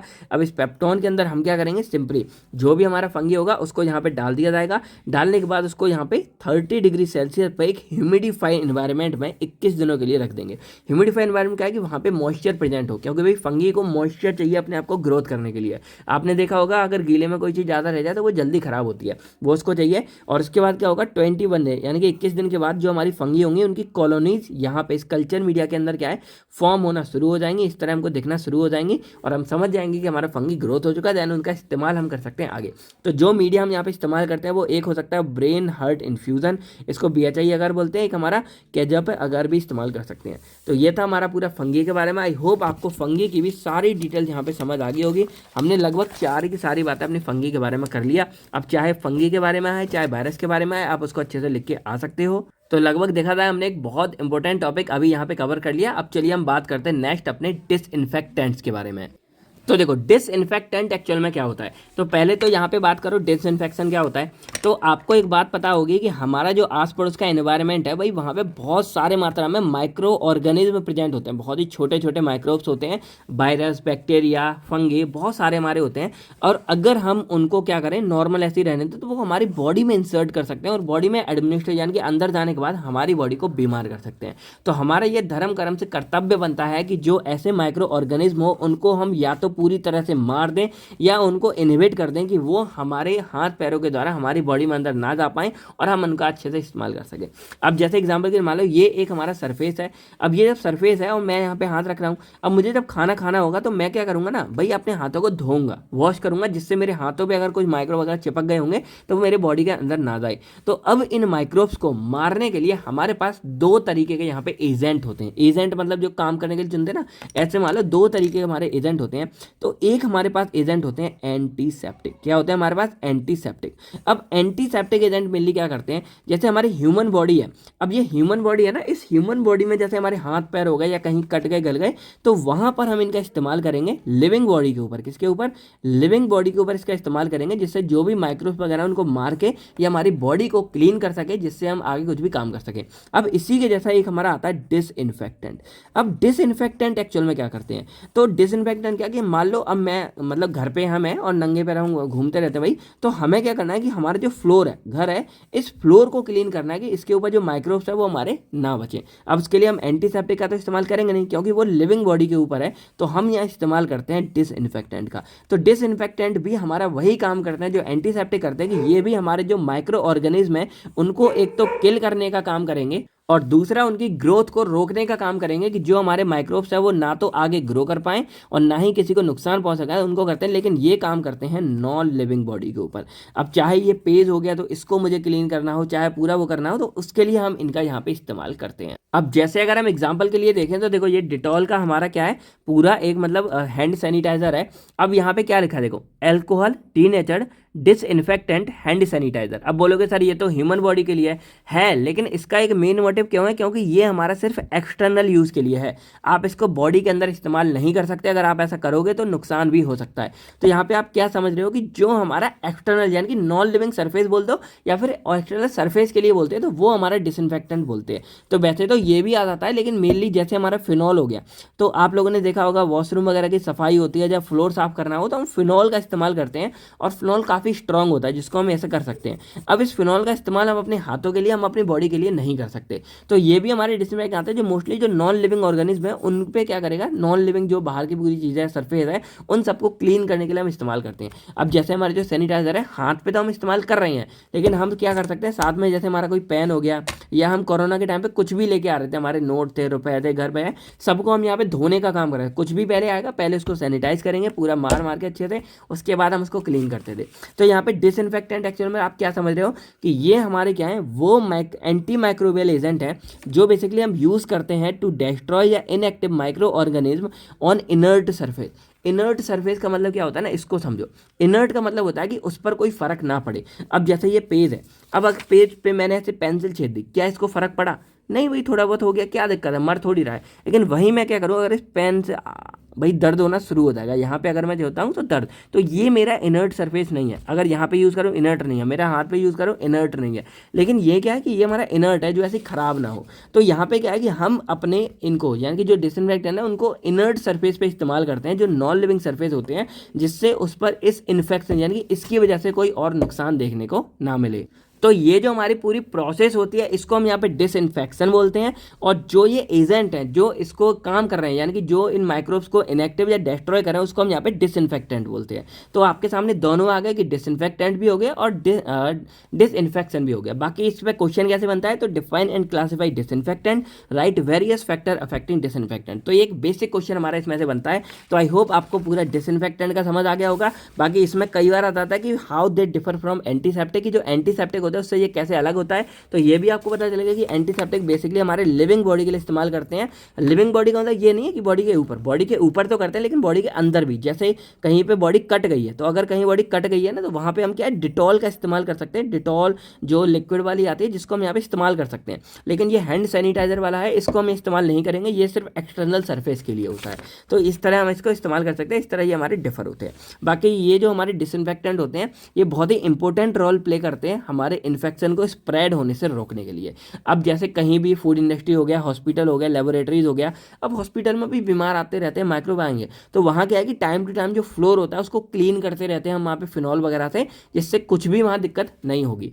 बाकी यहाँ पे क्या होता है कि देखो जरूरी नहीं है कि जैसे आपके यहाँ क्या देखा कि हमारे जो माइक्रोब्स है उसको ये किल कर सकते हैं, लेकिन जो डिसइंफेक्टेंट है वो जरूरी नहीं है कि हमारे माइक्रोब्स को किल ही करें, वो इसको एक ऐसी स्टेज पर भी लेके आ सकते हैं कि ये जो हमारा माइक्रोब्स है ये अपने आप को अब ग्रो नहीं कर सकता, ये वहीं के वहीं स्टक हो जाएगा, आगे अपने आप को ग्रोथ नहीं कर पाएगा। तो ये काम भी हमारा करते हैं कि it is not necessary that it kill all microbes but it reduce them to a level acceptable for defined purpose, यानी कि एक वो लेवल हो जाएगा जो हमारी बॉडी के लिए, हमारी क्वालिटी के लिए हार्मफुल नहीं है, हम उस लेवल तक माइक्रोब्स को रोकने का काम कर सकते हैं।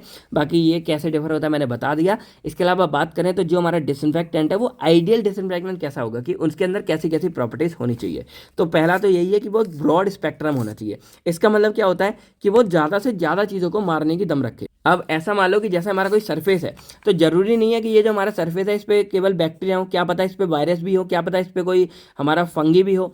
तो ये जो हमारा है आइडियल जो डिसइंफेक्टेंट है वो ऐसा होना चाहिए कि वो हर तरीके के कीटाणु को जड़ से खत्म करे 99.9%, 1% तो रह ही जाएगा दोस्तों, तो इसको ये खत्म कर सके। तो ब्रॉड स्पेक्ट्रम होना चाहिए, नॉन टॉक्सिक। अब ऐसा आप बोलोगे सर टॉक्सिक नहीं हुआ तो उनको मारेगा कैसे, ह्यूमन बॉडी के लिए नॉन टॉक्सिक होना चाहिए, क्योंकि हम उसका यूज़ करेंगे ये तो हमें ज़्यादा नुकसान ना हो जाए। ऐसा ना हो कि वायरस बैक्टीरिया तो पता नहीं क्या हम सर पहले चले गए, तो इसको भी प्रिवेंट करें। उसके बाद ऑर्डरलेस, यानी कि इसकी ज़्यादा स्मेल वगैरह नहीं होनी चाहिए, लेकिन होती है भाई, फिनॉल वगैरह की होती है, तो आइडियल में होनी नहीं चाहिए। उसके बाद इकोनॉमिकल होना चाहिए, यानी कि ज़्यादा महंगा ना हो। उसके बाद इजी टू यूज़ हो, हमें यूज़ करने में आसानी हो, और फास्ट एक्टिंग हो, हम उसको मतलब ज़्यादा एक्टिव, इसका मतलब क्या है, तो फास्ट एक्टिंग का सिंपली मतलब क्या है कि वो एक्शन अपना जल्दी दे सके और ज़्यादा मात्रा में दे सके। ऐसा ना हो क्लीन करने का रखा वो 4 घंटे तक क्लीन ही नहीं हो रहा, तो क्लीन होकर जल्दी जल्दी माइक्रोब का सफाया कर सके। और इसके बाद क्या होगा, जब उसको स्टोर करके रखें, क्योंकि भाई हमको ज़्यादा मात्रा में चाहिए, फ्लोर पर सब धोना है, तो स्टोर अगर उसको करके रखें तो वो स्टेबल रहे। ऐसा ना हो कि भाई उनकी स्टेबिलिटी खराब होता है, आगे एक्शन ना दे, वो स्टेबल रहना चाहिए। तो ये थे हमारे कि भाई पूरा एक इंट्रो हो गया कि भाई डिसइंफेक्टेंट एक्चुअल में क्या होते हैं, कभी आए तो आप इसको लिख सकते हो, 2-5 नंबर सबके अकॉर्डिंग हो गया। अब हम बात करते हैं इसके क्लासिफिकेशन के बारे में। तो बेसिकली यहाँ पे अगर हम बात करेंगे, देखो क्या है, डिफाइन एंड क्लासिफाई है, तो क्लासिफाई हम यहाँ पे 2 तरीके से करेंगे। पहले हम बात करते हैं इनके स्पेक्ट्रम के बेस पे, जो हमने यहाँ बात की थी ब्रॉड स्पेक्ट्रम होना चाहिए। तो पहली बात है कि अगर वो बैक्टीरियोसाइडल होगा, तो बैक्टीरियोसाइडल होता है यहाँ पे, तो जो बैक्टीरियोसाइडल होता है इसका मतलब क्या है कि वो बैक्टीरिया को मारने की दम रखेगा, यानी कि किल कर देगा। और अगर वो बैक्टीरियोस्टैटिक होगा तो वो बैक्टीरिया की ग्रोथ को रोकेगा, बैक्टीरिया को मारेगा नहीं, लेकिन बैक्टीरिया को इस हद तक ले आएगा कि बैक्टीरिया कोई नुकसान वगैरह ना करे और अपने आप को ग्रोथ ना कर सके। फिर हमारा वो वीरोसाइट्स होना चाहिए, इसका मतलब क्या है कि वो वायरस के अगेंस्ट में स्ट्रांग होना चाहिए, इफेक्टिव। और फंगीसाइड्स मतलब क्या है कि फंगी के अगेंस्ट मतलब इफेक्टिव होना चाहिए। और ब्रॉड स्पेक्ट्रम जो हमने बात की कि वो लगभग wide range of micro organism, जैसे हमारा बैक्टीरिया, वायरस या फंगाई, तीनों का ही अपोजिट में काफ़ी अच्छा अपना काम रिस्पॉन्स दिखाए। तो ये हमारा स्पेक्ट्रम के बेस पे भी हम अपने इनको क्लासीफाई कर सकते हैं। इसके बाद हम बात करें यहाँ पे, तो on the basis of chemical composition हम इसको 5-6 टाइप में क्लासीफाई कर सकते हैं। देखो और भी थे, लेकिन जो इंपॉर्टेंट थे वो मैंने यहाँ लिख दिए हैं। तो पहला हमारा आता है phenol and it's derivative, second आता है हमारा हेलोजन, थर्ड आता है हमारा एल्कोहल, फोर्थ हमारा आता है एल्डिहाइड, फिफ्थ आता है एसिड एंड एल्कलीज, सिक्स आता है हमारा क्वाटरनरी अमोनियम कंपाउंड्स। तो अब हम बात करें अगर पहले अपने फिनॉल एंड इट्स डेरिवेटिव्स के बारे में, तो देखो फिनॉल और उसके जो कंपाउंड होंगे ना, वो मोस्टली क्या करते हैं ना, माइक्रो ऑर्गेनिज्म को डिस्ट्रॉय कर देंगे बाय डिसरप्शन ऑफ सेल। इसका मतलब क्या होगा सिंपली, तो इससे पहले ना मैं आपको एक बेसिक बता देता हूँ। जैसे मान लो कि लेट कर लो कि ये हमारा एक पूरा क्या है, हमारा कोई भी माइक्रो ऑर्गेनिज्म है, चाहे बैक्टीरिया वायरस, क्योंकि हम सबके लिए अलग अलग नहीं बनाएंगे। तो मान लो कंप्लीट हमारा ये था, वायरस वगैरह के लिए आप मैनेज कर लेना। तो उसमें एक हमारा होती है सेल मेम्ब्रेन, एक हमारा होता है न्यूक्लियस, पूरा न्यूक्लियस के अंदर हमारे यहाँ न्यूक्लिक एसिड जो जेनेटिक मटेरियल डीएनए या आरएनए होगा, फिर हमारे कुछ प्रोटीन पाए जाते हैं। अब आपको पता है कि प्रोटीन के अंदर हमारे अमीनो एसिड्स होते हैं जिससे मिलकर ये हमारा बना होता है। ये 4-5 चीज़ें होती हैं। अगर केवल वायरस का सीन जान लो तो हमारे ये न्यूक्लिक एसिड हो गया, और इसके ऊपर सिंपली हमारी एक प्रोटेक्टिव लेयर हो गई प्रोटीन की। तो ये आप सब समझ गए। अब यहाँ पे जो फिनॉल कंपाउंड है वो कैसे काम करते हैं, तो ये क्या करेंगे, मोस्टली जो हमारा बैक्टीरिया है उसके जो सेल्स होगा उसको डिस्ट्रप्शन यानी कि पूरे सेल को डैमेज करेंगे। कैसे, पहला करेंगे प्रेसिपिटेशन ऑफ सेल प्रोटीन, तो सेल की जो प्रोटीन है उसको प्रेसिपिटेट कर देंगे, इस तरह जमाना शुरू कर देंगे। और जब ये हो जाएगा तो प्रोटीन अपना काम नहीं करेगा। उसके बाद जो उसमें एंजाइम्स हमारे प्रेजेंट होंगे उनको इनएक्टिवेट कर देगा। उसके बाद जो अमीनो एसिड है इसकी लीकेज को शुरू कर देगा। और अगर अमीनो एसिड नहीं बचा हमारे पास तो आपको बताया कि प्रोटीन भी नहीं बनेगा, क्योंकि अमीनो एसिड से मिलकर ही तो हमारा प्रोटीन बना होता है। तो इसने क्या किया, पहले हमारे पूरे सेल को डिस्टर्ब कर दिया। कैसे करके, हमारे सेल प्रोटीन को प्रेसिपिटेट कर दिया, हमारे एंजाइम्स को इनएक्टिवेट कर दिया, और हमारे जो अमीनो एसिड को लीक कर दिया। और ओवरऑल क्या हो जाएगा, हमारा जो पूरा का पूरा सेल है वो यहाँ पे डैमेज हो जाएगा। तो इस तरह हमारे फिनॉल और उसके कंपाउंड काम करते हैं। आप इस तरह पूरा करके आओगे, आपको इजीली सब समझ आ जाएगा। अब इसके एग्जाम्पल देखो, फिनॉल तो हमारा एग्जाम्पल हो ही गया ये। इसके कुछ हमारे डेरिवेटिव जैसे हमारा ओ क्रिसॉल होता है तो यहाँ पे CH3 लग जाता है ऑर्थो पोजीशन पे, तो हमारा ओ क्रिसॉल हो जाता है। तो ये हमारे एग्जाम्पल हो गए। नेक्स्ट हम बात करें हेलोजन के बारे में। तो हेलोजन हमारे जर्मीसाइडल एक्शन देते हैं। इसका मतलब क्या है, ये जो हमारे जम्स या बैक्टीरिया उनको कंप्लीट मारने का काम करते हैं। कैसे करते हैं इसके बारे में बात करते हैं। तो the germicidal action of halogen compound is due to formation of hypochlorous acid. अब ये मेनली क्या करते हैं ना, हाइपोक्लोरस एसिड को फॉर्म करते हैं। अब इसमें क्या काम होता है, जैसे मान लो ये हमारा फ्री क्लोरीन है, मतलब फ्री हेलोजन। अब हेलोजन अगर आपको पता होंगे तो ये हमारे एक्स वाले कंपाउंड होते हैं, जिसमें हमारा क्लोरीन, फ्लोरीन, आयोडीन, ब्रोमीन ये आते हैं। एक्स यानी कि ये सबके एक्स नहीं है, ये अलग वाले एक्स है, यानी कि हेलोजन्स होते हैं। अब ये इनके कंपाउंड होते हैं। और इसके बाद क्या होता है यहाँ पे कि इनमें से कोई सा भी कंपाउंड हम ले लेंगे, क्लोरीन, फ्रोमीन, आयोडीन, ब्रोमीन, तो हमने यहाँ पे क्लोरीन ले लिया। तो अब क्या होगा कि जहाँ पे जब कोई फ्री हेलोजन हमारा होगा, वो जब पानी के साथ रिएक्ट करता है तो वो क्या करता है, हाइपोक्लोरस एसिड को बनाता है। एग्जाम्पल जैसे हमने क्लोरीन ले लिया, जब उसको H2 के साथ रिएक्ट करेंगे तो देखो क्या होगा, Cl2 है। तो एक जो Cl है वो हमारे H के साथ मिलकर HCl बन जाएगा, और इसके बाद एक Cl हमारे HCl लगा और एक O बचेगा वो हमारे यहाँ, तो HClO बन जाएगा। ये हमारा होता है हाइपोक्लोरस एसिड। तो वैसे तो हमारा HCl भी डेंजर है हमारे सेल के लिए, लेकिन हाइपोक्लोरस एसिड और भी ज़्यादा हमारा डेंजर होता है, क्योंकि अगर ये आगे और डिकम्पोज हो जाता है तो ये हमारा फर्दर यहाँ पे HCl बनाएगा 2HCl, और इसके बाद जो O हमारा बचेगा तो यहाँ पे 2 ऑक्सीजन हमारे निकल जाते हैं। अब ये जो ऑक्सीजन है ये स्ट्रॉन्ग ऑक्सीडाइजिंग एजेंट, भाई ऑक्सीडाइजिंग एजेंट क्या होता है, इनके पास ऑक्सीजन है, ये तो पूरा का पूरा ऑक्सीजन है, तो स्ट्रॉन्ग ऑक्सीडाइजिंग एजेंट मिलेगा और ये हमारे पूरे के पूरे सेल को डेथ करा देगा, यानी कि खोल देगा। तो यहाँ पे क्या क्या हो रहा है, पहले नंबर पे यहाँ पे एक तो एसिड आ गया HCl, तो इसने पूरे सेल को क्या कर दिया, ऑक्सीडाइज कर दिया, गलाना शुरू कर दिया और डिकम्पोज पूरा खत्म कर देगा। ठीक है, तो ये हमारे होते हैं हेलोजन जो इस तरह काम करते हैं, काफी स्ट्रॉन्ग। ये सब आप बनाकर आ जाओगे तो आपको काफी अच्छे नंबर मिलेंगे, अगर आता है इसके बारे में लिख के आता ना। एग्जाम्पल हमारा क्लोरीन, आयोडीन, ब्रोमीन, फ्लोरीन, ये हमारे हेलोजन के एग्जाम्पल हो गए। थर्ड हम बात करते हैं यहाँ पे एल्डिहाइड्स के बारे में। तो एल्डिहाइड सिंपली हमारे बहुत ज़्यादा इस्तेमाल किए जाते हैं मेडिकल फीड्स वगैरह में, जो हमारे लेंस वगैरह हो गए या जो इंस्ट्रूमेंट जो गैसेस स्टरलाइजेशन हो गए, इन सब में हम एल्डिहाइड का इस्तेमाल करते हैं।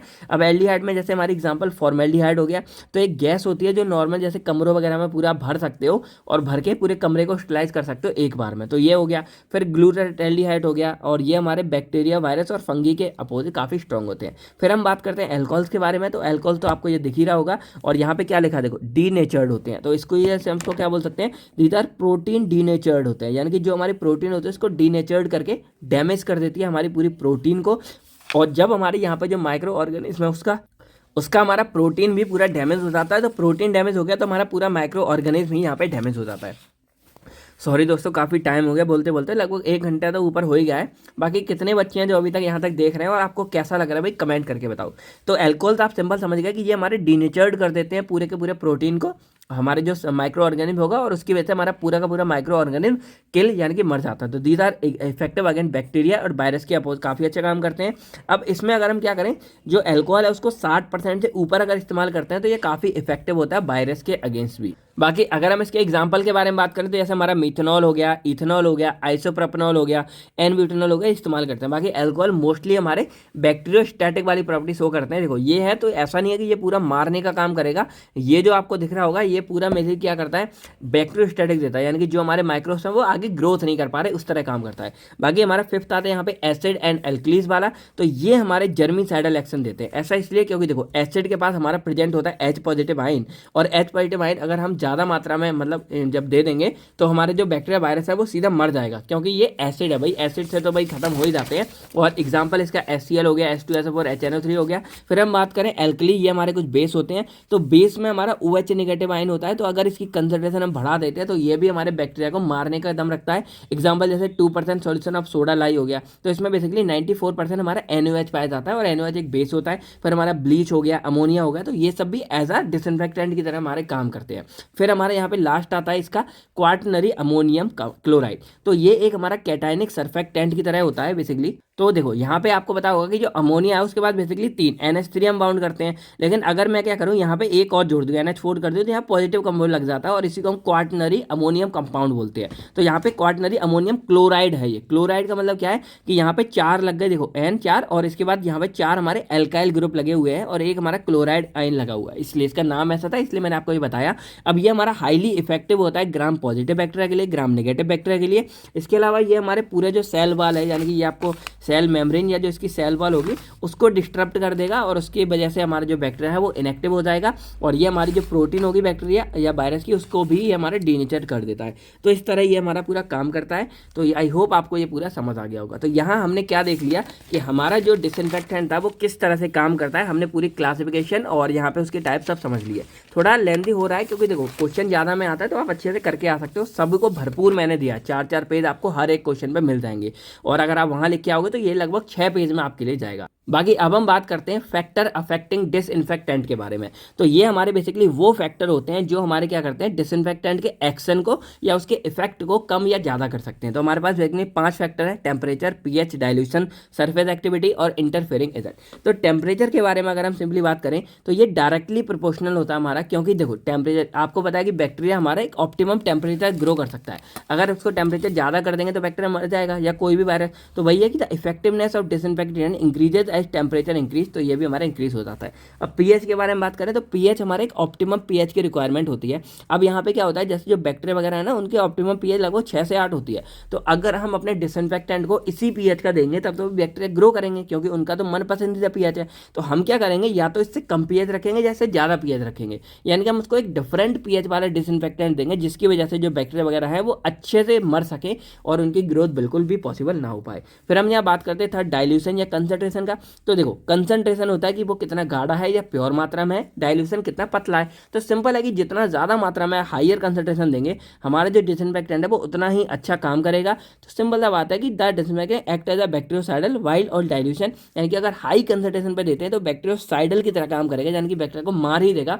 और अगर उसको कम डाइल्यूशन यानी कि थोड़ा सा पानी मिला के देते हैं तो वो थोड़ा कम काम करेगा और केवल स्टैटिक की तरह काम कर पाएगा। तो कंसंट्रेशन हमारी डायरेक्टली प्रोपोर्शनल है इफेक्टिवनेस से कि जितना ज़्यादा कंसंट्रेशन उतनी ही ज़्यादा मात्रा में हमारा वो डिसइंफेक्टेंट काम करेगा। लेकिन फिर भी हमको क्या करना है कि एक लिमिट में ही देना है। ऐसा नहीं कि भाई ज़्यादा है तो आप भरपूर, क्योंकि भाई नुकसान भी पहुंचा सकता है, ह्यूमन बॉडी के लिए भी नुकसान हो सकता है, इसलिए हमको लिमिट में ही ये सब इस्तेमाल करना चाहिए। देन हम बात करते हैं फोर्थ हमारा आता है सरफेस एक्टिविटी। तो ये क्या होता है कि the addition of low concentration of surface active compound may potentiate the biological effect of an antimicrobial agent, antibacterial agent. अब जैसे जो हमारे डिसइंफेक्टेंट है अगर उसमें हम हल्का सा साबुन और मिला दें, अब जैसे आप लोग कपड़े वगैरह धोते हो तो सर्फ से धोते हो, आप सर्फ में मान लो डुबो के रख रहे हो, लेकिन जब आप उसको धोते हैं ऊपर से साबुन और लगाते जाओ ना भाई बहुत अच्छा काम आ जाएगा। तो ये सरफेस एक्टिविटी क्या है कि जैसे आपका डिसइंफेक्टेंट तो काम कर रहा है, आप लोग फिनॉल से मतलब फिनॉल का यूज़ करके मान लो वॉशरूम धो रहे हो तो वो आपकी स्मेल उन सबको मारने का काम करेगा। लेकिन वहीं अगर आप उसमें थोड़ा सा सरफ और मिला दोगे आपका बाथरूम चमक जाएगा। तो यही अब ये मत बोलना था, जो भी बोलूँ यार बच्चे बोलते हैं सर आप पहले ये करते थे, चाय का एग्जाम्पल दो सर आप पहले चाय पीते हुए जाता, सर को रोटी पसंद है, अब बोलोगे सर को वॉशरूम है। ऐसा नहीं होता यार, एग्जाम्पल है, बस आपको समझ आना चाहिए अच्छे से। तो phenol are more active in the presence of soap, अगर किसी साबुन के प्रेजेंस में करेंगे तो ये ज़्यादा अच्छा इफेक्ट देगा। फिर लास्ट में आता है इंटरफेयरिंग एजेंट। तो सिंपली ये हमारे ऑर्गेनिक एसिड वगैरह होते हैं, तो ये ऐसे एजेंट है अगर हम इनको डिसइंफेक्टेंट के साथ इस्तेमाल करते हैं तो ये हमारे डिसइंफेक्टेंट की एक्टिविटी को डायरेक्टली या इनडायरेक्टली अफेक्ट कर देंगे और मोस्टली ये हमारी एक्टिविटी को रिड्यूस कर देते हैं। ठीक है, तो ये हमारे होते हैं या तो ये डिसइंफेक्टिविटी को खुद एब्जॉर्ब कर लेंगे या उसको इनएक्टिवेट करके रिड्यूस कर सकते हैं। तो ये था हमारा पूरे डिसइंफेक्टेंट के बारे में। देखा जाए हमने इसके यहाँ पे क्या कर लिया, फैक्टर अफेक्टिंग हमने यहाँ पे पढ़ लिया। इसके बाद हमने यहाँ पे पूरे के पूरे जो इसके यहाँ पे क्लासिफिकेशन थे दोनों हमने पढ़ लिया और ये पूरा इंट्रो हो गया। तो आई होप आपको एक ब्रीफ थोड़ा पता चल गया होगा कि डिसइंफेक्टेंट एक्चुअल में क्या होते हैं। तो अब हम बात करते हैं अपने नेक्स्ट क्वेश्चन और काफ़ी ज़्यादा इंपॉर्टेंट क्वेश्चन स्टेरिलिटी टेस्टिंग के बारे में। अब ये क्वेश्चन हमारा कुछ इस तरह आता है कि right a note on sterility testing of solid and liquid, या इसको हम फार्मास्यूटिकल करके भी आ जाएगा या कुछ भी सब्सटेंस लिखा हो, आपको टेस्ट यही वाले लिख के आने हैं एज पर आईपी यानी कि इंडियन फार्माकोपिया। अब ये एक्चुअल में स्टेरिलिटी टेस्टिंग होते क्या है। अब मैं आपसे बोलूँ कि आपको ना ये इन चीज़ों को, जैसे ये सिरिंज है और ये निडल है, मान लो कोई आपके पास कैंची भी हो गई या कोई आपके पास कोई पाउडर हो गया, कोई दवाई हो गई, आपको इन्हें क्या करना है, स्टरलाइज करना है, यानी कि आपको इन्हें डिसइंफेक्शन करना है। इसका मतलब क्या है कि आपको इनको इतना क्लीन करना है कि आगे इनके ऊपर कोई माइक्रोब्स या बैक्टीरिया ना हो, क्योंकि अगर ऐसा हुआ तो आगे जब ये पेशेंट में जाएंगे तो भाई पेशेंट को नुकसान कर सकती हैं, बीमार कर सकती हैं। तो आपने मान लो यहाँ पे क्या किया, इन सबको डिसइंफेक्टेंट कर दिया अच्छे से, आपने रूम वगैरह को सबको डिसइंफेक्टेंट कर दिया। अब मेरा आपसे क्वेश्चन आता है कि आपने डिसइंफेक्टेंट तो कर दिया, लेकिन क्या एक्चुअल में इनके ऊपर अब कोई भी माइक्रोब्स प्रेजेंट नहीं है? क्योंकि भाई मेन पर्पज़ क्या था कि अगर मान लो इनके ऊपर कोई माइक्रोब प्रेजेंट है तो हमारा मेन मोटिव था इनको डिसइंफेक्ट करने का कि इनके ऊपर कोई भी ऐसा माइक्रोब वगैरह ना बचे। तो इस चीज़ को मतलब संतुष्टि लेने के लिए, इनको चेक करने के लिए, क्रॉस चेक करने के लिए हम इस्तेमाल करते हैं अपने स्टेरिलिटी टेस्टिंग का। अब देखो इवेल्युएशन भी हमारे इसी में आता है, जो हमारा नेक्स्ट टॉपिक रहेगा, लेकिन हम पहले सिंपली बात करेंगे स्टेरिलिटी टेस्टिंग के बारे में। तो ये हमारे वो टेस्ट हैं या वो प्रोसेस है जिसमें हम क्या करते हैं कि जो हमारे प्रोडक्ट थे वो एक्चुअल में हमारे बायबल माइक्रो ऑर्गेनिज्म यानी कि जो जिंदा माइक्रो ऑर्गेनिज्म हैं उनसे फ्री है या नहीं है। बायबल इसलिए डाला क्योंकि वो आपने सुना होगा ना कि हमने माइक्रोब्स तो मार दिया लेकिन उनकी जो डेड बॉडी है वो तो चिपकी रह गई होगी ना। तो यहाँ हम बात करेंगे सिर्फ जिंदा, कि कोई जिंदा माइक्रोब्स तो नहीं बचा हमारे किसी प्रोडक्ट के ऊपर, उसको हम यहाँ चेक करते हैं। तो दीज आर दोज टेस्ट या process which are use to ensure, यानी कि चेक करने के लिए that product are free from viable microorganism in pharmaceutical, medical devices और इंस्ट्रूमेंट, यानी कि इंडस्ट्री वगैरह में कोई भी हमारा मेडिकल डिवाइस हो की प्रोजेक्ट कुछ भी हो तो वो हमारा सब तरह के माइक्रोब से फ्री है या नहीं है, उसी चीज़ को क्रॉस चेक करने के लिए हम यहाँ पे स्टडी टेस्टिंग का इस्तेमाल करते हैं। अब यहाँ पे आगे अगर इसी के बारे में जो मैंने आपको बोला वही सारी कहानी लिखी है। After the sterilisation process of any product करने के बाद मटेरियल वो हम चेक करते हैं कि जो मटेरियल है वो स्टरलाइज अच्छे से हो गया, उस पर कोई बैक्टीरिया वायरस तो नहीं लगा है। इसके बाद हम इसमें हम क्या करते हैं स्टडी टेस्टिंग का इस्तेमाल करते हैं। बाकी ये बनाए किस तरीके से गए हैं, तो ये टेस्ट हमारे इस उद्देश्य बनाए गए हैं कि जो हमारे अगर कोई बैक्टीरिया वायरस किसी भी प्रोडक्ट पे लगा होगा तो उसको हम डिटेक्ट कर सके। यानी कि हमने ये पूरा बना लिया, अब हमें चेक कर रहे हैं तो हम क्या करेंगे इस प्रोडक्ट के ऊपर वो टेस्ट अप्लाई करेंगे, और अगर इस प्रोडक्ट पे स्टरलाइजेशन और डिसइंफेक्शन करने के बाद भी अगर इसके ऊपर कोई माइक्रोब्स लगा हुआ है तो हम उसको डिटेक्ट कर लेंगे, और अगर वो डिटेक्शन में आ गया इसका मतलब क्या है कि वो हमारे स्टडी टेस्टिंग को फेल करता है। इसका मतलब जो इसके ऊपर स्टरलाइजेशन या डिसइंफेक्टेंट अप्लाई हुआ था उसने अपना काम अच्छे से नहीं किया था, और देन हम आगे जाके इन डिसइंफेक्टेंट को भी चेक कर सकते हैं, और उसको हम चेक करते हैं इवेल्युएशन की मदद से। आप समझ रहे हो ना कि यहाँ पे स्टडी टेस्टिंग में बेसिकली क्या है कि जैसे मान लो मेरे पास ये एक केमिकल है, डिसइंफेक्टेंट है या एक तरह से ड्रग है, और ये मेरे पास ऑब्जेक्ट है जिसको मुझे डिसइंफेक्टेंट करना है। तो मैं क्या करूँगा कि मैं इसके द्वारा इसको यहाँ पे डिसइंफेक्टेंट करूँगा, तो अब ये हुआ या नहीं है तो मैं इसके ऊपर अप्लाई करता हूँ स्टेरिलिटी टेस्टिंग, जो अप्लाई इस प्रोडक्ट के ऊपर करी जाएगी, और इस प्रोडक्ट को हम चेक करेंगे कि ये हमारा माइक्रोब से फ्री है या नहीं है। अगर वो फेल होता है इसका मतलब उसके ऊपर माइक्रोब चिपके हुए हैं और कोई दिक्कत है। और वहीं पर हम क्या करते हैं कि इवेल्युएशन ऑफ डिसइंफेक्टेंट जो आगे आएगा उसमें हम इस प्रोडक्ट के ऊपर ना करके हम इस वाले डिसइंफेक्टेंट के ऊपर अपने टेस्ट को परफॉर्म करेंगे और चेक करेंगे कि ये डिसइंफेक्टेंट अपना काम अच्छे से कर रहा है या नहीं है, इज इट वर्किंग और नॉट वर्किंग। इस चीज़ को हम यहाँ पे चेक करते हैं। तो दोनों अलग अलग आपको कन्फ्यूजन होगा, इवेल्यूशन का टेस्टिंग का, ये आपको समझ आ गया होगा, और टेस्टिंग इसके ऊपर करते हैं ये भी समझ आ गया होगा। तो यहाँ पे हम बेसिकली डिटेक्ट करते हैं कि भाई उसके ऊपर कोई माइक्रोब्स है या नहीं है, और ये जो टेस्ट है हम अपने IP, VP और USP के अकॉर्डिंग करते हैं। अब जो हमारे इसमें प्रोडक्ट है जिनको हम स्टरलाइज कर सकते हैं वो हमारे रहेंगे ऑप्थेल्मिक प्रिपरेशन हो गई, जो हमारे इंजेक्शन आंखों के जो हमारे हो जाते हैं वो हो गए। उसके बाद हमारे पेरेंट्रल वगैरह में आ जाते हैं जो हमारे नॉर्मल इंजेक्शन वगैरह हो गए। फिर इन्फ्यूजन जो हमारी ड्रॉप्स वगैरह जो मतलब ड्रिप होती है ना, हम बोतल चढ़ाते हैं वो हो गई हमारी। फिर कुछ इम्प्लांटेबल ड्रग्स होते हैं जो बॉडी के ऊपर लगा के इम्प्लांट किए जाते हैं, कुछ सिरिंज वगैरह हमारी हो जाएगी। उसके बाद बैंडेज हो गए हमारे, ड्रेसिंग हो गए, निडल्स हो गए, सर्जिकल इंस्ट्रूमेंट हो गए। अब हमें क्या पढ़ना था सॉलिड और लिक्विड के बारे में। तो अगर हम यहाँ पे ऑप्थेल्मिक प्रिपरेशन इंजेक्शन को ले लें तो हमारे सॉलिड मतलब लिक्विड हो गए हमारे इन्फ्यूजन वगैरह। वही हम बात करें बैंडेज हो गई, सिरिंज हो गई, ड्रेसिंग हो गई, निडल्स हो गई, सर्जिकल इंस्ट्रूमेंट हो गए, ये सब हमारे सॉलिड हो गए। तो इन्हीं सब के लिए हमें टेस्ट को अप्लाई करना है, और यहाँ पे हम सॉलिड लिक्विड दोनों के बारे में यहाँ पे बात कर रहे हैं। अब ये जो हमारा टेस्ट है इसको भी हम जो असेप्टिक कंडीशन में करते हैं। इसका मतलब क्या है, अब मुझे यहाँ पे इनके ऊपर टेस्ट अप्लाई करना है, लेकिन अगर मैं इनको नॉर्मल कंडीशन में अप्लाई करता हूँ तो भाई हो सकता है कि टेस्ट के टाइम पर जो आस पड़ोस का एनवायरनमेंट है यहाँ से कोई माइक्रोब्स इनके ऊपर चिपक गया हो आके। इसके लिए मैं क्या करता हूँ कि इनको जो यहाँ पे मैंने स्टरलाइज किया था उसके बाद इनको मैं असेप्टिक एरिया में रखता हूँ, और इसी असेप्टिक एरिया में मैं यहाँ पे इस्तेमाल करता हूँ। अब ये असेप्टिक एरिया एक्चुअल में क्या होता है, ये हमारा वो एरिया है जहाँ पे किसी भी तरह का माइक्रोब्स या बैक्टीरिया, वायरस या फंगी कुछ भी प्रेजेंट नहीं होगा। ये हर तरीके के माइक्रोब से हमारा फ्री होता है, और इसीलिए हम इसमें ये काम करते हैं। और वहाँ पे एक हमारा लेमिनार फ्लो भी प्रेजेंट होता है, वहाँ पे हम उसके अंदर मतलब एक तरह से टेबल मान लो जिसके अंदर हम घुस के काम करेंगे, और वो हमारी अच्छी तरह से फ्री ऑफ माइक्रोब्स होती है, वहाँ कोई तरह का माइक्रोब्स नहीं होता। तो असेप्टिक कंडीशन का इस्तेमाल करेंगे जिससे हम कोई मतलब जब टेस्टिंग कर रहे हो तो टेस्ट के टाइम पे कोई एक्सीडेंटली हमारा कोई माइक्रोब्स ना जुड़ जाए। और इसके अलावा जो लेमिनार एयर फ्लो हमारा होगा उसको भी हम रिकमेंड करते हैं कि हमारी ये कंडीशन ना हो जाए। तो ये हमारी कंडीशन हो गई। अब यहाँ बात करते हैं कि अब जो हमें टेस्टिंग करनी है उसके लिए हमको कल्चर मीडिया की रिक्वायरमेंट है, क्योंकि जो भी हमारे माइक्रोब्स वगैरह हैं वो उसी कल्चर मीडिया में ग्रो करते हैं। तो अगर हमें चेक करना है कि इसमें माइक्रोब्स हैं कि नहीं है तो उनको ग्रो हमें कराना पड़ेगा, और ग्रो कराने के लिए हमको कल्चर मीडिया की रिक्वायरमेंट होती है। तो हम यहाँ पे दो तरीके के कल्चर मीडिया इस्तेमाल करते हैं। पहला हमारा आता है फ्लूइड थायोग्लाइकोइड और सेकंड हमारा आता है सोयाबीन कैसीन डाइजेस्ट। अब जो पहला वाला है वो इस्तेमाल करते हैं हम एनारोबिक बैक्टीरिया के लिए, यानी कि जो हमारे कुछ ऐसे बैक्टीरिया हैं जो हमें ऑक्सीजन की रिक्वायरमेंट नहीं होती है उनके लिए इस्तेमाल करते हैं, या कुछ हम इसमें जो एरोबिक होते हैं यानी कि जिन्हें ऑक्सीजन की रिक्वायरमेंट है उनके लिए भी इस्तेमाल करते हैं। बाकी जो सोयाबीन कैसीन डाइजेस्ट है ये तो हम मेनली अपने एरोबिक बैक्टीरिया के लिए इस्तेमाल करते हैं, बाकी कुछ फंगी वगैरह भी इसी से मतलब डिटेक्ट कर ली जाती है। फिर बात करें, ये तो हो गया। अब इसके बाद जब हम टेस्ट को परफॉर्म करेंगे, अभी करेंगे, उससे पहले हमको ये भी चेक करना होगा कि जो हम कल्चर मीडिया यहाँ पे इस्तेमाल कर रहे हैं वो सूटेबल है या नहीं है। उसके लिए दो काम करने हैं। पहले हमको चेक करना है स्टेरिलिटी टेस्टिंग ऑफ मीडिया, यानी कि जो हमने यानी कि ये हमें टेस्ट को परफॉर्म करना है। इसके लिए हमने यहाँ पे ये कल्चर मीडिया उठाया, तो ये जो हमने कल्चर मीडिया लिया, कहीं ऐसा तो नहीं है कि इस कल्चर मीडिया में पहले से कोई माइक्रोब प्रेजेंट है, क्योंकि अगर इसके अंदर कोई पहले से माइक्रोब प्रेजेंट हुए तो कोई फायदा ही नहीं है हमें टेस्ट करने का, क्योंकि हमने इसमें पहले से थे, हमने यहाँ टेस्ट किया और इसके अंदर माइक्रोब्स की ग्रोथ हो गई, तो हमें समझ ही नहीं पाएंगे कि ये माइक्रोब्स हमारा प्रोडक्ट के अंदर से निकला या इसके अंदर से निकला।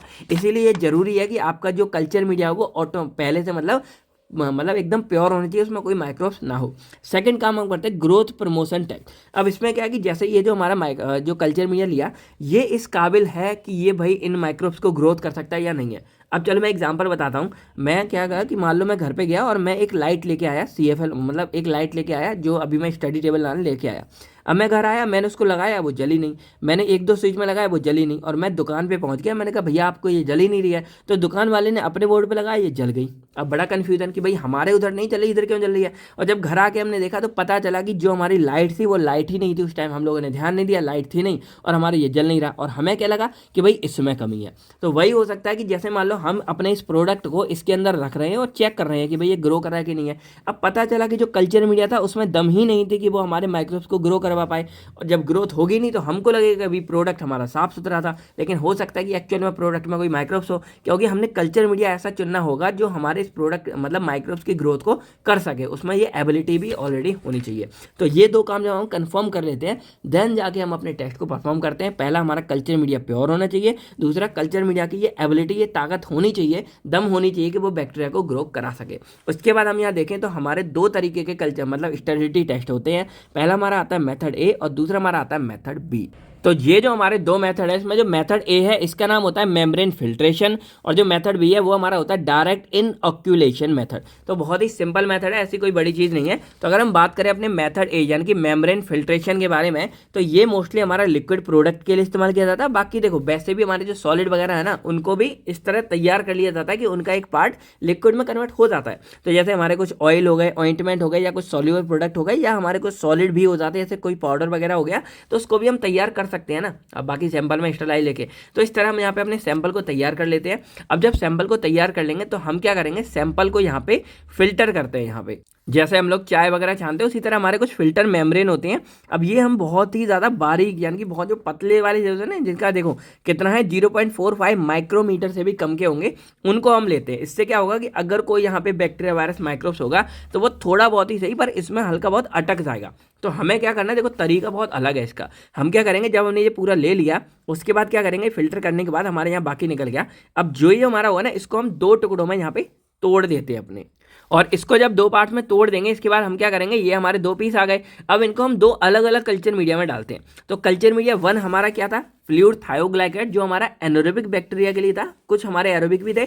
और जो सेकंड हमारा था सोयाबीन कैसीन वाला, वो मोस्टली हमारा एरोबिक बैक्टीरिया के लिए था, या हम इसको फंगी वगैरह के लिए बोल सकते हैं। यानी कि सिंपली आप समझ रहे हो कि हम यहाँ पे हर तरीके के डाल रहे हैं कि अगर कोई बैक्टीरिया वायरस फंगाई कुछ भी हो तो वो हमको यहाँ पे पता चल जाए। तो हमने इस तरह यहाँ पे दोनों कल्चर मीडिया में डाल दिया। अब इसके बाद हम क्या करेंगे, 30 से 35 डिग्री सेल्सियस के लिए कल्चर मीडिया 1 को और 20 से 26 डिग्री सेल्सियस पे कल्चर मीडिया 2 वाले इसको रख देंगे 14 दिनों के लिए।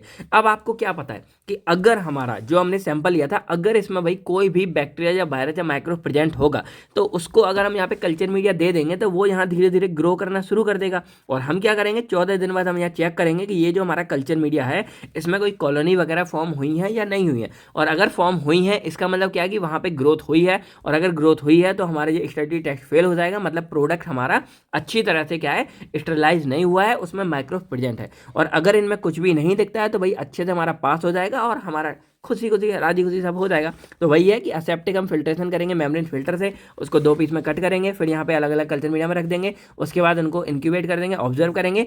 अगर माइक्रोवेल ग्रोथ हमको ऑब्जर्व हो जाती है तो स्टडी टेस्ट हमारे फेल हो जाएगा, और अगर नहीं होती है तो हमारे स्टडी टेस्ट पास हो जाएगा। तो ये था हमारा पहला मेम्ब्रेन फिल्ट्रेशन का तरीका। दूसरे तरीके के बारे में बात करते हैं जिसका नाम है डायरेक्ट इनॉक्यूलेशन। इसका मतलब क्या होता है, देखो अब हमें ये हमारा बेसिकली जो स्टेरलाइट डिवाइसेस होती हैं, कुछ सर्जिकल ड्रेसिंग्स हो गई, सॉल्युबल प्रोडक्ट हो गए, या कुछ एक्वा सॉल्यूशन हो गया, या सस्पेंशन, या कुछ भी ऑयली सब्सटेंस ऐसे कुछ होते हैं। तो हम यहाँ पे क्या करते हैं, यहाँ पे हम कल्चर मीडिया की जगह ब्रोथ लेते हैं। अब देखो ये जो हमारे ब्रोथ होते हैं ना, ये भी एक तरह से कल्चर मीडिया होते हैं, थोड़े लिक्विड फॉर्म में होते हैं। ले लेंगे, पहला हमारा फ्लूइड थायोग्लाइकोलेट होगा, कल्चर मीडिया 1। कल्चर मीडिया 2 होता है सोयाबीन कैसीन का। अब हम क्या करेंगे, जो हमारा प्रोडक्ट होगा डायरेक्टली हम उसको यहाँ पे और यहाँ पे डिप कर देंगे, डाल देंगे, ठीक है। इसमें डाल दिया, उसमें डाल दिया। अब आपको पता है कि भाई ये कल्चर मीडिया हमारा रिच है, जिसके पास सारी एबिलिटी है कि अगर इसके पास कोई भी माइक्रोब्स या बैक्टीरिया होगा तो वो अपने आप को ग्रोथ कर सकता है। तो हमने जब इसके अंदर कोई भी प्रोडक्ट मान लो डाल दिया, और अगर उसमें कोई भी माइक्रोब्स होगा तो वो इनको यूटिलाइज करके अपने आप को ग्रोथ करना शुरू कर देगा। तो हम यहाँ पे डालने के बाद उसको इंक्यूबेट कर देते हैं 30 से 35 डिग्री के लिए, इसको 20 से 25 डिग्री सेल्सियस के लिए 14 दिनों के लिए। और जब हम इसको 14 दिन बाद निकाल के देखेंगे, अगर यहाँ पे हमको दिखता है कि भाई कुछ जनरेट हुआ है कोई इसमें, तो टर्बिडिटी हमको शो हो जाएगी, भाई ग्रोथ हमको दिख जाएगी, और हम उस ग्रोथ को पहचान के पता लगा सकते हैं कि भाई माइक्रोवेल ग्रोथ हुई है या नहीं है। तो अगर माइक्रोवेल ग्रोथ में ऑब्जर्व हो जाती है, इसका मतलब हमारी स्टडी टेस्टिंग फेल हो जाएगी, क्योंकि भाई इसमें अगर माइक्रोब ग्रोथ हो गए तो जिसका मतलब जो हमारा सैंपल था उसमें कुछ ना कुछ हमारे माइक्रोब्स होंगे, तभी वो हमारे यहाँ ग्रो कर गए। और अगर ग्रोथ नहीं होते हैं तो हमारी टेस्टिंग पास हो जाएगी। तो if microbial growth was not observe then the sample passed in study testing. और उसके बाद सैंपल हम मतलब डिक्लेयर कर देते हैं कि जो हमारा सैंपल है वो फ्री है हमारे सारे माइक्रो ऑर्गेनिज्म और बैक्टीरिया से।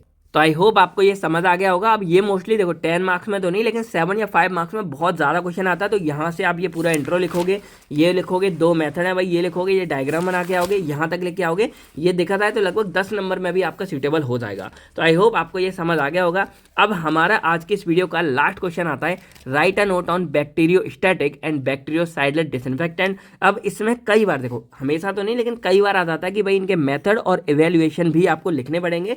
तो यहाँ पे पहले हम बात करते हैं कि बैक्टीरियोस्टैटिक और साइडल क्या होता है, ठीक है, बैक्टीरियोसाइडल क्या होता है। तो देखो जो डिसइंफेक्टेंट है ना, वो 2 तरीके से अपना एक्शन शो करेंगे, जो मैंने आपको पहले भी बताया था।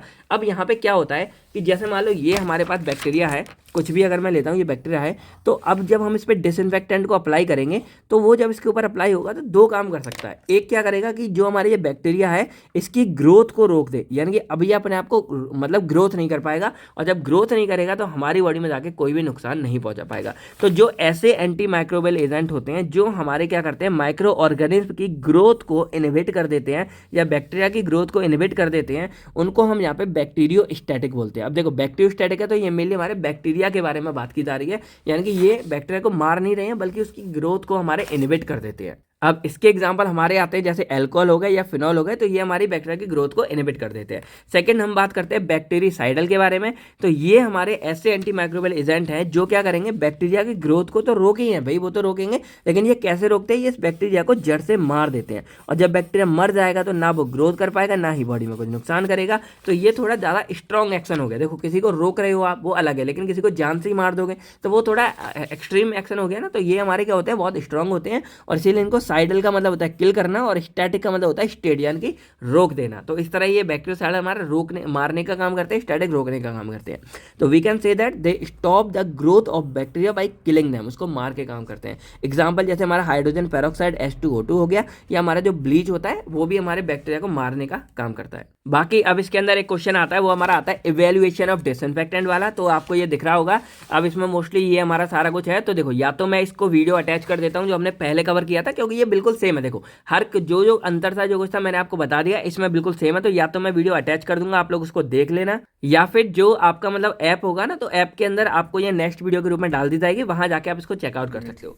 तो चलिए स्टार्ट करते हैं। इवेल्यूशन ऑफ डिसइंफेक्टेंट क्या होता है, बहुत ही ज़्यादा इंटरेस्टिंग है। तो आप देखेंगे पहला हमारा है, तो हम इसमें पढ़ते क्या है ये समझते हैं। तो इवैल्यूएशन में हम ये देखते हैं कि जो हमारा डिसइंफेक्टेंट हमारा जो बना है, या जिस डिसइंफेक्टेंट को हम यूज करने वाले हैं उसका हम इवैल्यूएट करते हैं कि वो मतलब कैसा इफेक्टिव है कि नहीं है, वो एक्चुअल में वो बैक्टीरिया को मार भी रहा है कि नहीं है, कि सिर्फ नाम का ही है।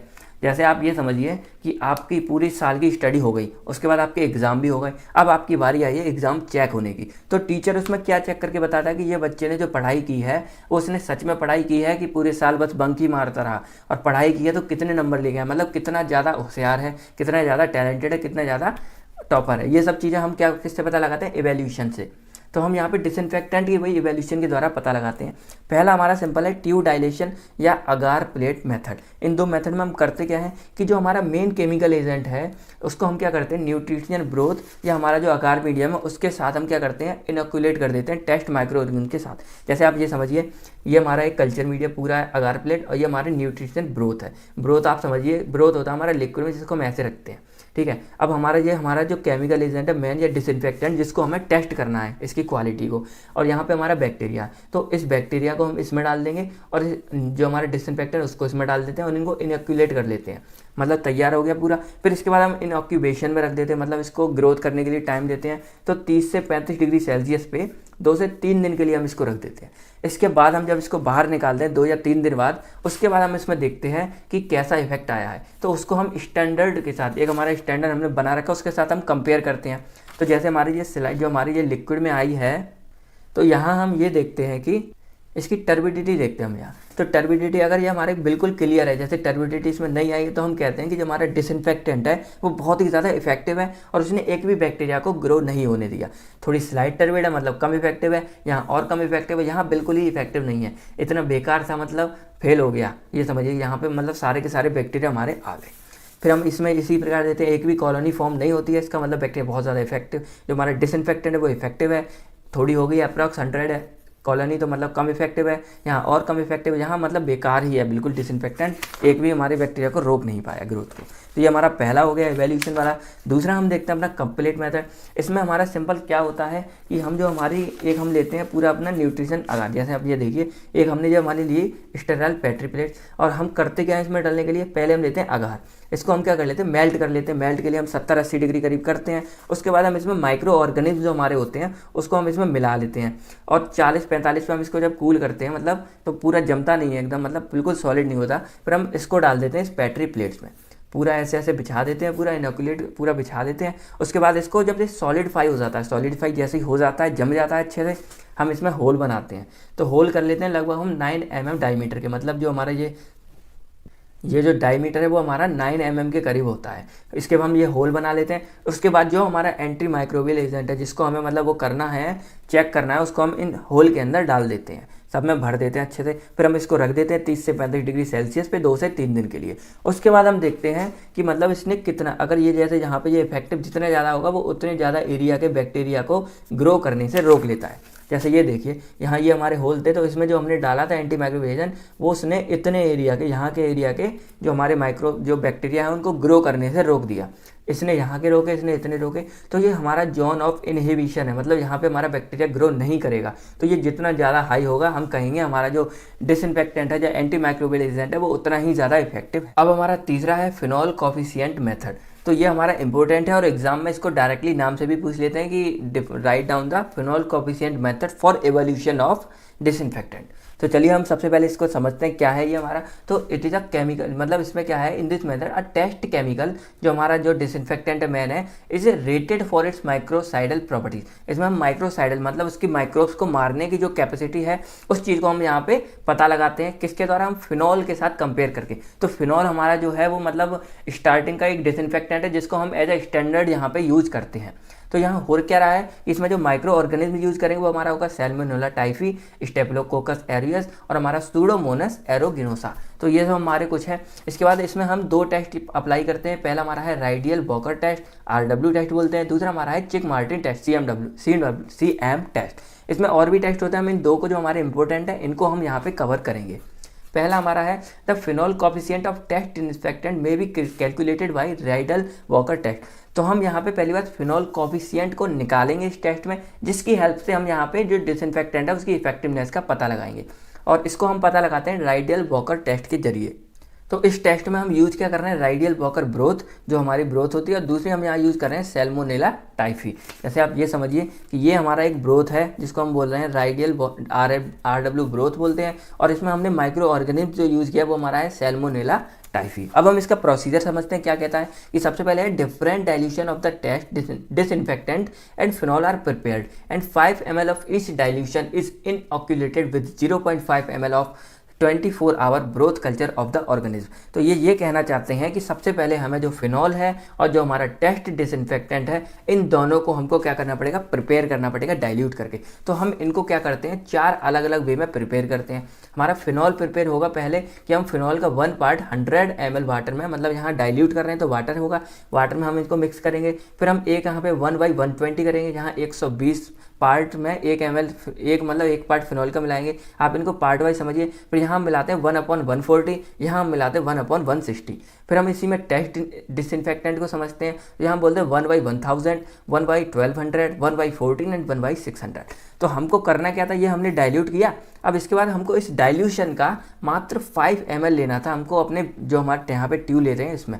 तो हमने यहाँ से क्या किया, 5 ml लिया। तो हम यहाँ लिख सकते हैं 5 ml ऑफ 1/1000।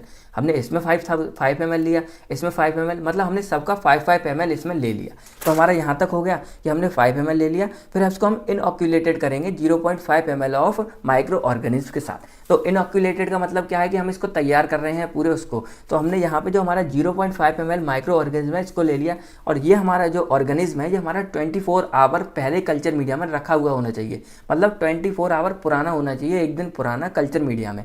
तो इसका हम 0.5 ml इनमें मिला देते हैं। फिर हमने अगेन जो सभी के सभी जितने हमारे डाइल्यूट थे, हमने 8 टेस्ट ट्यूब में ये 0.5 यानी कि आधा ml हमने मिला दिया अपना माइक्रो ऑर्गेनिज्म। तो हमारा ये प्रॉपर हो गया। इसके बाद हम इसको प्रॉपर सेक कर देते हैं।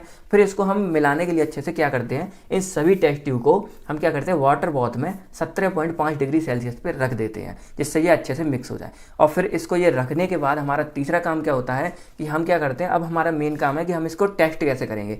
तो क्या करते हैं कि सबसे पहले हम पकड़ते हैं इनको, ये 8 है ना, तो हम 8 बार करेंगे, ये समझिए ये वाला। तो हम पहले इसको पकड़ते हैं, फिर इसको हमने जो किया, फिर इसको हम 2.5 मिनट बाद, ये बनाने के यहाँ से निकालने के बाद 2.5 मिनट बाद हम इसको एक यहाँ पे निकाला, कितना, मान लीजिए 1 ड्रॉप किया हमने, छोटा सा लिया।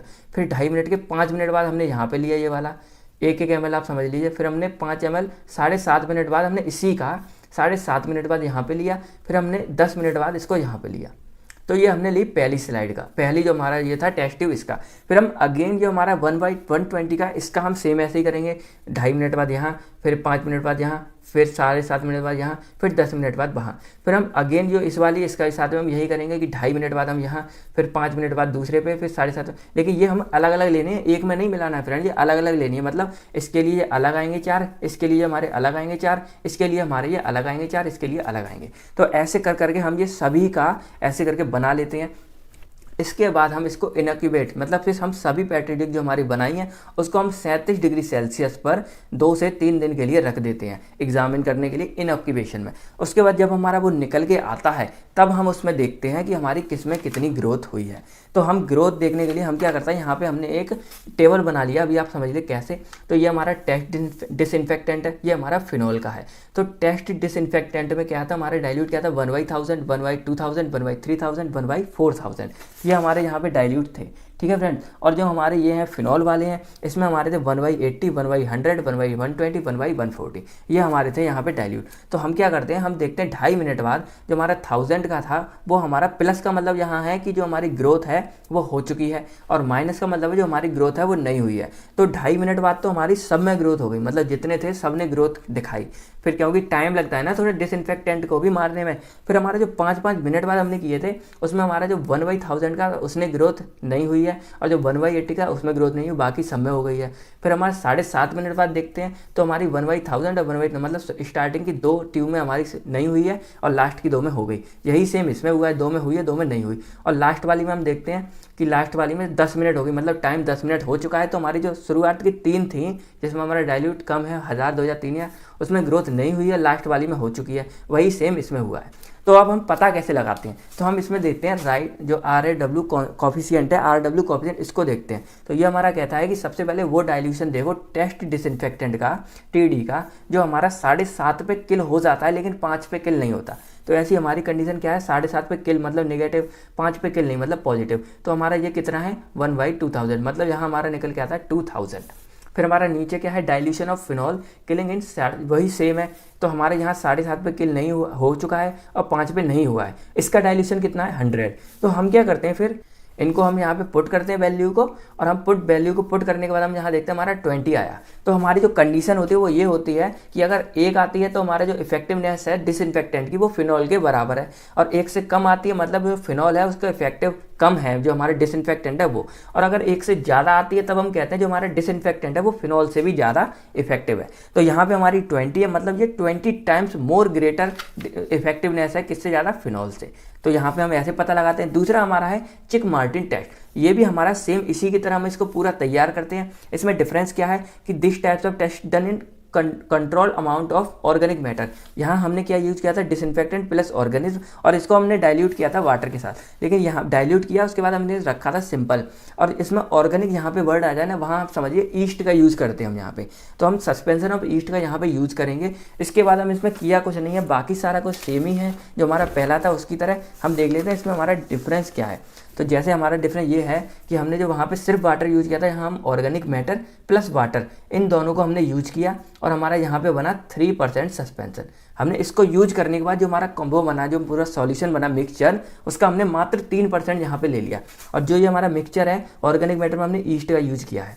फिर इस 3% जो हमारा मिक्सचर है इसको हम जो मेन हमारा माइक्रो ऑर्गेनिज्म है जो हमने रख चुके हैं 48 मतलब 24 घंटे पहले रख चुके हैं कल्चर मीडिया में, उसका हम मात्र 2 ml लेंगे, और 48 ml इसका लेंगे जो हमारा सस्पेंशन वाला उसका, और इन दोनों को हम क्या करेंगे, मिक्स कर देंगे। और मिक्स करने के बाद हम इसका 2.5 ml यूज़ करेंगे मात्र, जो हमारा ये 50 ml बना है इसका जो हम सिर्फ 2.5 ml यूज़ करेंगे। अब वही सेम कंडीशन यहाँ भी हमने फिनॉल के लिए 4 ले ली, टेस्ट डिसइंफेक्ट के लिए 4 ले ली, और इस फिनॉल में यहाँ पे हम जो फिनॉल को हमने डाइल्यूट कर रखा है ना, उसको हम सिर्फ यहाँ पे 2.5 ml लेते हैं, और इसको भी हम 2.5 ml, और 2.5 ml हमने यहाँ पे यूज़ किया है माइक्रो ऑर्गेनिज्म, तो हमारा जो पूरा का पूरा जो है वो 5-5 ml बन जाता है। अब उसमें और इसमें फ़र्क ये है कि इसमें जो हमारा टेम्परेचर है वो हम थोड़ा चेंज रखते हैं, और इसमें हम टेम्परेचर उसके मुकाबले रखते हैं चेंज, और यहाँ पे जो हमारा टाइम ऑफ कांटेक्ट है वो हमारा 30 मिनट हो जाता है।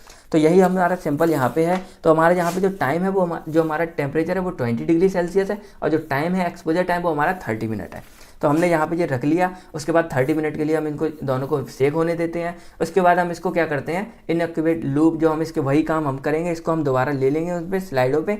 इसके बाद इसको हम 37 डिग्री सेल्सियस पे 2 दिन के लिए रख देते हैं। अब हम इसका टेबल समझते हैं जिससे हम समझेंगे। तो फिनॉल ये है 2% हमने यहाँ पे यूज़ किया, वहाँ 1.8, यहाँ 1.6, यहाँ 1.4, यहाँ 0.47, 0.41, 0.67, 0.3। तो यहाँ पे हम देखते हैं पहली ट्यूब दूसरी ट्यूब, यहाँ हमने 2 ट्यूब ले रखी हैं। तो पहली ट्यूब में हमारा नेगेटिव मतलब ग्रोथ नहीं हुई, दूसरे में नहीं हुई। जब हमने 2% यूज़ किया, फिर 1.8 किया तब भी ग्रोथ नहीं हुई, लेकिन हमने 1.62 जब लिया तो हमारी एक में ग्रोथ हो गई, एक में नहीं हुई। और जब हमने 1.45 लिया तो हमारी किसी में भी ग्रोथ नहीं हुई है। यही हमने यहाँ किया, डिसइंफेक्टेंट 0.41 लिया, ग्रोथ नहीं हुई, यहाँ नहीं हुई, ये हो गया। तो हम क्या करते हैं यहाँ पे जो हमारा मेन है कि हम high concentration of phenol showing growth, मतलब जो फिनॉल हमारी ग्रोथ शो कर रहा है उसका हाई कंसंट्रेशन लेते हैं, और हम जो हमारी लोएस्ट कंसंट्रेशन है जो क्या कर रही है, लोएस्ट हमारी किसी चीज़ को रोक रही है। मतलब ये समझिए कि ज़्यादा से ज़्यादा फिनॉल भी हमारा ग्रोथ करने दे, और कम से कम फिनॉल हमारी ग्रोथ को रोक ले। इन दोनों को हम क्या करते हैं, मीन निकाल लेते हैं। तो हम यहाँ पर ये समझते हैं ग्रोथ नहीं हुई है, यहाँ नहीं हुई, यहाँ नहीं हुई, तो कितने कम से कम में नहीं हुई, तो 1.8 और 2 इन दोनों में हमारा कम कितना है, 1.8, तो 1.8 यहाँ लिख लिया। फिर हमारी ग्रोथ हो गई है, तो यहाँ भी ग्रोथ हो गई, यहाँ भी हमारी ग्रोथ हो गई, तो कितने कम जो हमारी ग्रोथ यहाँ हुई है मेन ग्रोथ दोनों में, तो हमारा कितना है 1.45। इन दोनों का मीन निकाला 1.625। फिर हमारा डिसइंफेक्टेंट यहाँ पे हमारी ग्रोथ इस दोनों में नहीं हुई, तो हमारी कितना कम है 0.41 वाला। फिर हमारा ज़्यादा कितना है, यहाँ पे इन दोनों में ग्रोथ नहीं हुई है लेकिन ग्रोथ कितनी है 37 हमारा, तो हमने ये ले लिया, इनका मीन ये निकाल लिया। अब हम क्या करते हैं, फिनॉल कोएफिशिएंट के लिए इन दोनों को अपॉन में रखते हैं, फिनॉल का ऊपर रखते हैं हमेशा, और ये डिसइंफेक्टेंट का यहाँ पे हम नीचे रखेंगे। तो 1.625 तो यहाँ निकल के आता है 4.16। तो हम यहाँ कह सकते हैं कि जो हमारा टेस्ट डिसइंफेक्टेंट है वो हमारा इफेक्टिव है फिनॉल से ज़्यादा। सिंपल है फ्रेंड्स। अब हम तीसरा समझते हैं कैल्सीसाइकिक टेस्ट। ये हमारा इंपॉर्टेंट, इसको हम समझ लेते हैं जल्दी से क्या कहता है ये। तो ये हमारा एक ट्रिपल चैलेंज टेस्ट है। इसका मतलब क्या है, आप यहाँ पे सिंपल समझिए, कोई ज़्यादा ये मतलब हार्ड नहीं है। सिंपल ये है कि हमने जैसे एक टेस्ट ट्यूब लिया, ये इसके अंदर हमने 3 ml डिसइंफेक्टेंट डाला और इसमें 1 ml हमने बैक्टीरिया डाल दिया। ठीक है। इसका एग्जांपल अभी मैं बताऊंगा, आपको अच्छे से समझ आ जाएगा। तो यहाँ पे हमने ये दोनों मिक्स कर दिए। अब ये ये एक तो हमारा क्लियर और डर्टी दोनों में हो सकता है। मतलब जो हमने देखा था, हमारा जो राइडल वर्क था आइडवर, वो हमारा क्लियर में हो रहा था, और जो हमारा चिक मार्टिन है वो हमारा डर्टी में हो रहा था, मतलब ऑर्गेनिक में। तो ये दोनों में हो सकता है। तो करते क्या है कि सबसे पहले हमने ये ले लिया, पूरा 3 ml मिक्स कर लिया। फिर इसको क्या करते हैं, हम अलग अलग 5 जगह पे निकाल लेते हैं इसका एक एक पार्ट। 8 मिनट के बाद एक एक पार्ट निकाल दिया। फिर हम क्या करते हैं, इसको अगेन 10 मिनट बाद, यहाँ पे 10 मिनट बाद करेंगे तो हमारी 8 + 10 18 मिनट हो जाएंगी। उसके बाद हम इसमें क्या करते हैं, 1 ml और मिला देते हैं बैक्टीरियल सस्पेंशन को। मतलब हमारा जो डिसइंफेक्टेंट है वो तो उतना ही का उतना ही है, उसमें हमने 1 ml जो हमारे माइक्रोबियल हैं उनको और ऐड कर दिया। फिर हम यहाँ पे निकालते हैं 5 जगह पे। फिर हम क्या करते हैं, अगेन इसको 10 मिनट बाद, मतलब 10 18 28 मिनट हो गई टोटल। 28 मिनट बाद हम इसमें 1 ml और बैक्टीरिया डालते हैं। उसी में जो हमारे डिसइंफेक्टेंट है वो सेम है, उतना ही है। उसमें हम डालने के बाद अगेन यहाँ 5 जगह हम निकाल देते हैं। ये हमारी सिंपल प्रोसेस हो रही है। इसके बाद हम क्या करते हैं, फिर इनको इनोक्यूबेट में रख देते हैं 30 से 32 डिग्री सेल्सियस पे।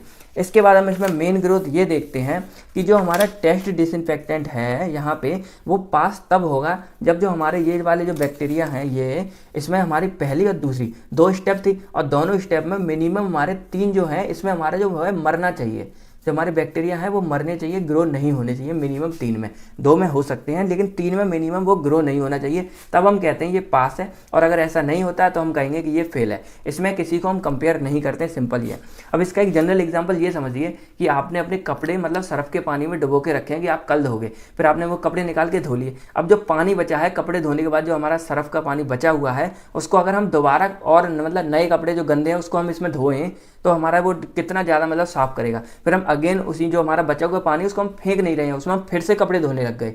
तो इस चीज़ को हम यहाँ पे देखते हैं कि वो कपड़े जो हम फिर से धो रहे हैं वो हमारे कितना अच्छा साफ हो रहा है। अगर वो दूसरी बार तीसरी बार भी अच्छे से साफ हो रहे हैं, तब हम कहेंगे कि जो हमने सर्फ डिटर्जेंट पाउडर यूज़ किया था वो बहुत ही अच्छा था। और अगर वो अच्छे से साफ नहीं होते, तब हम कहेंगे कि डिटर्जेंट पाउडर बेकार था, सिर्फ एक ही बार वो साफ कर पाया।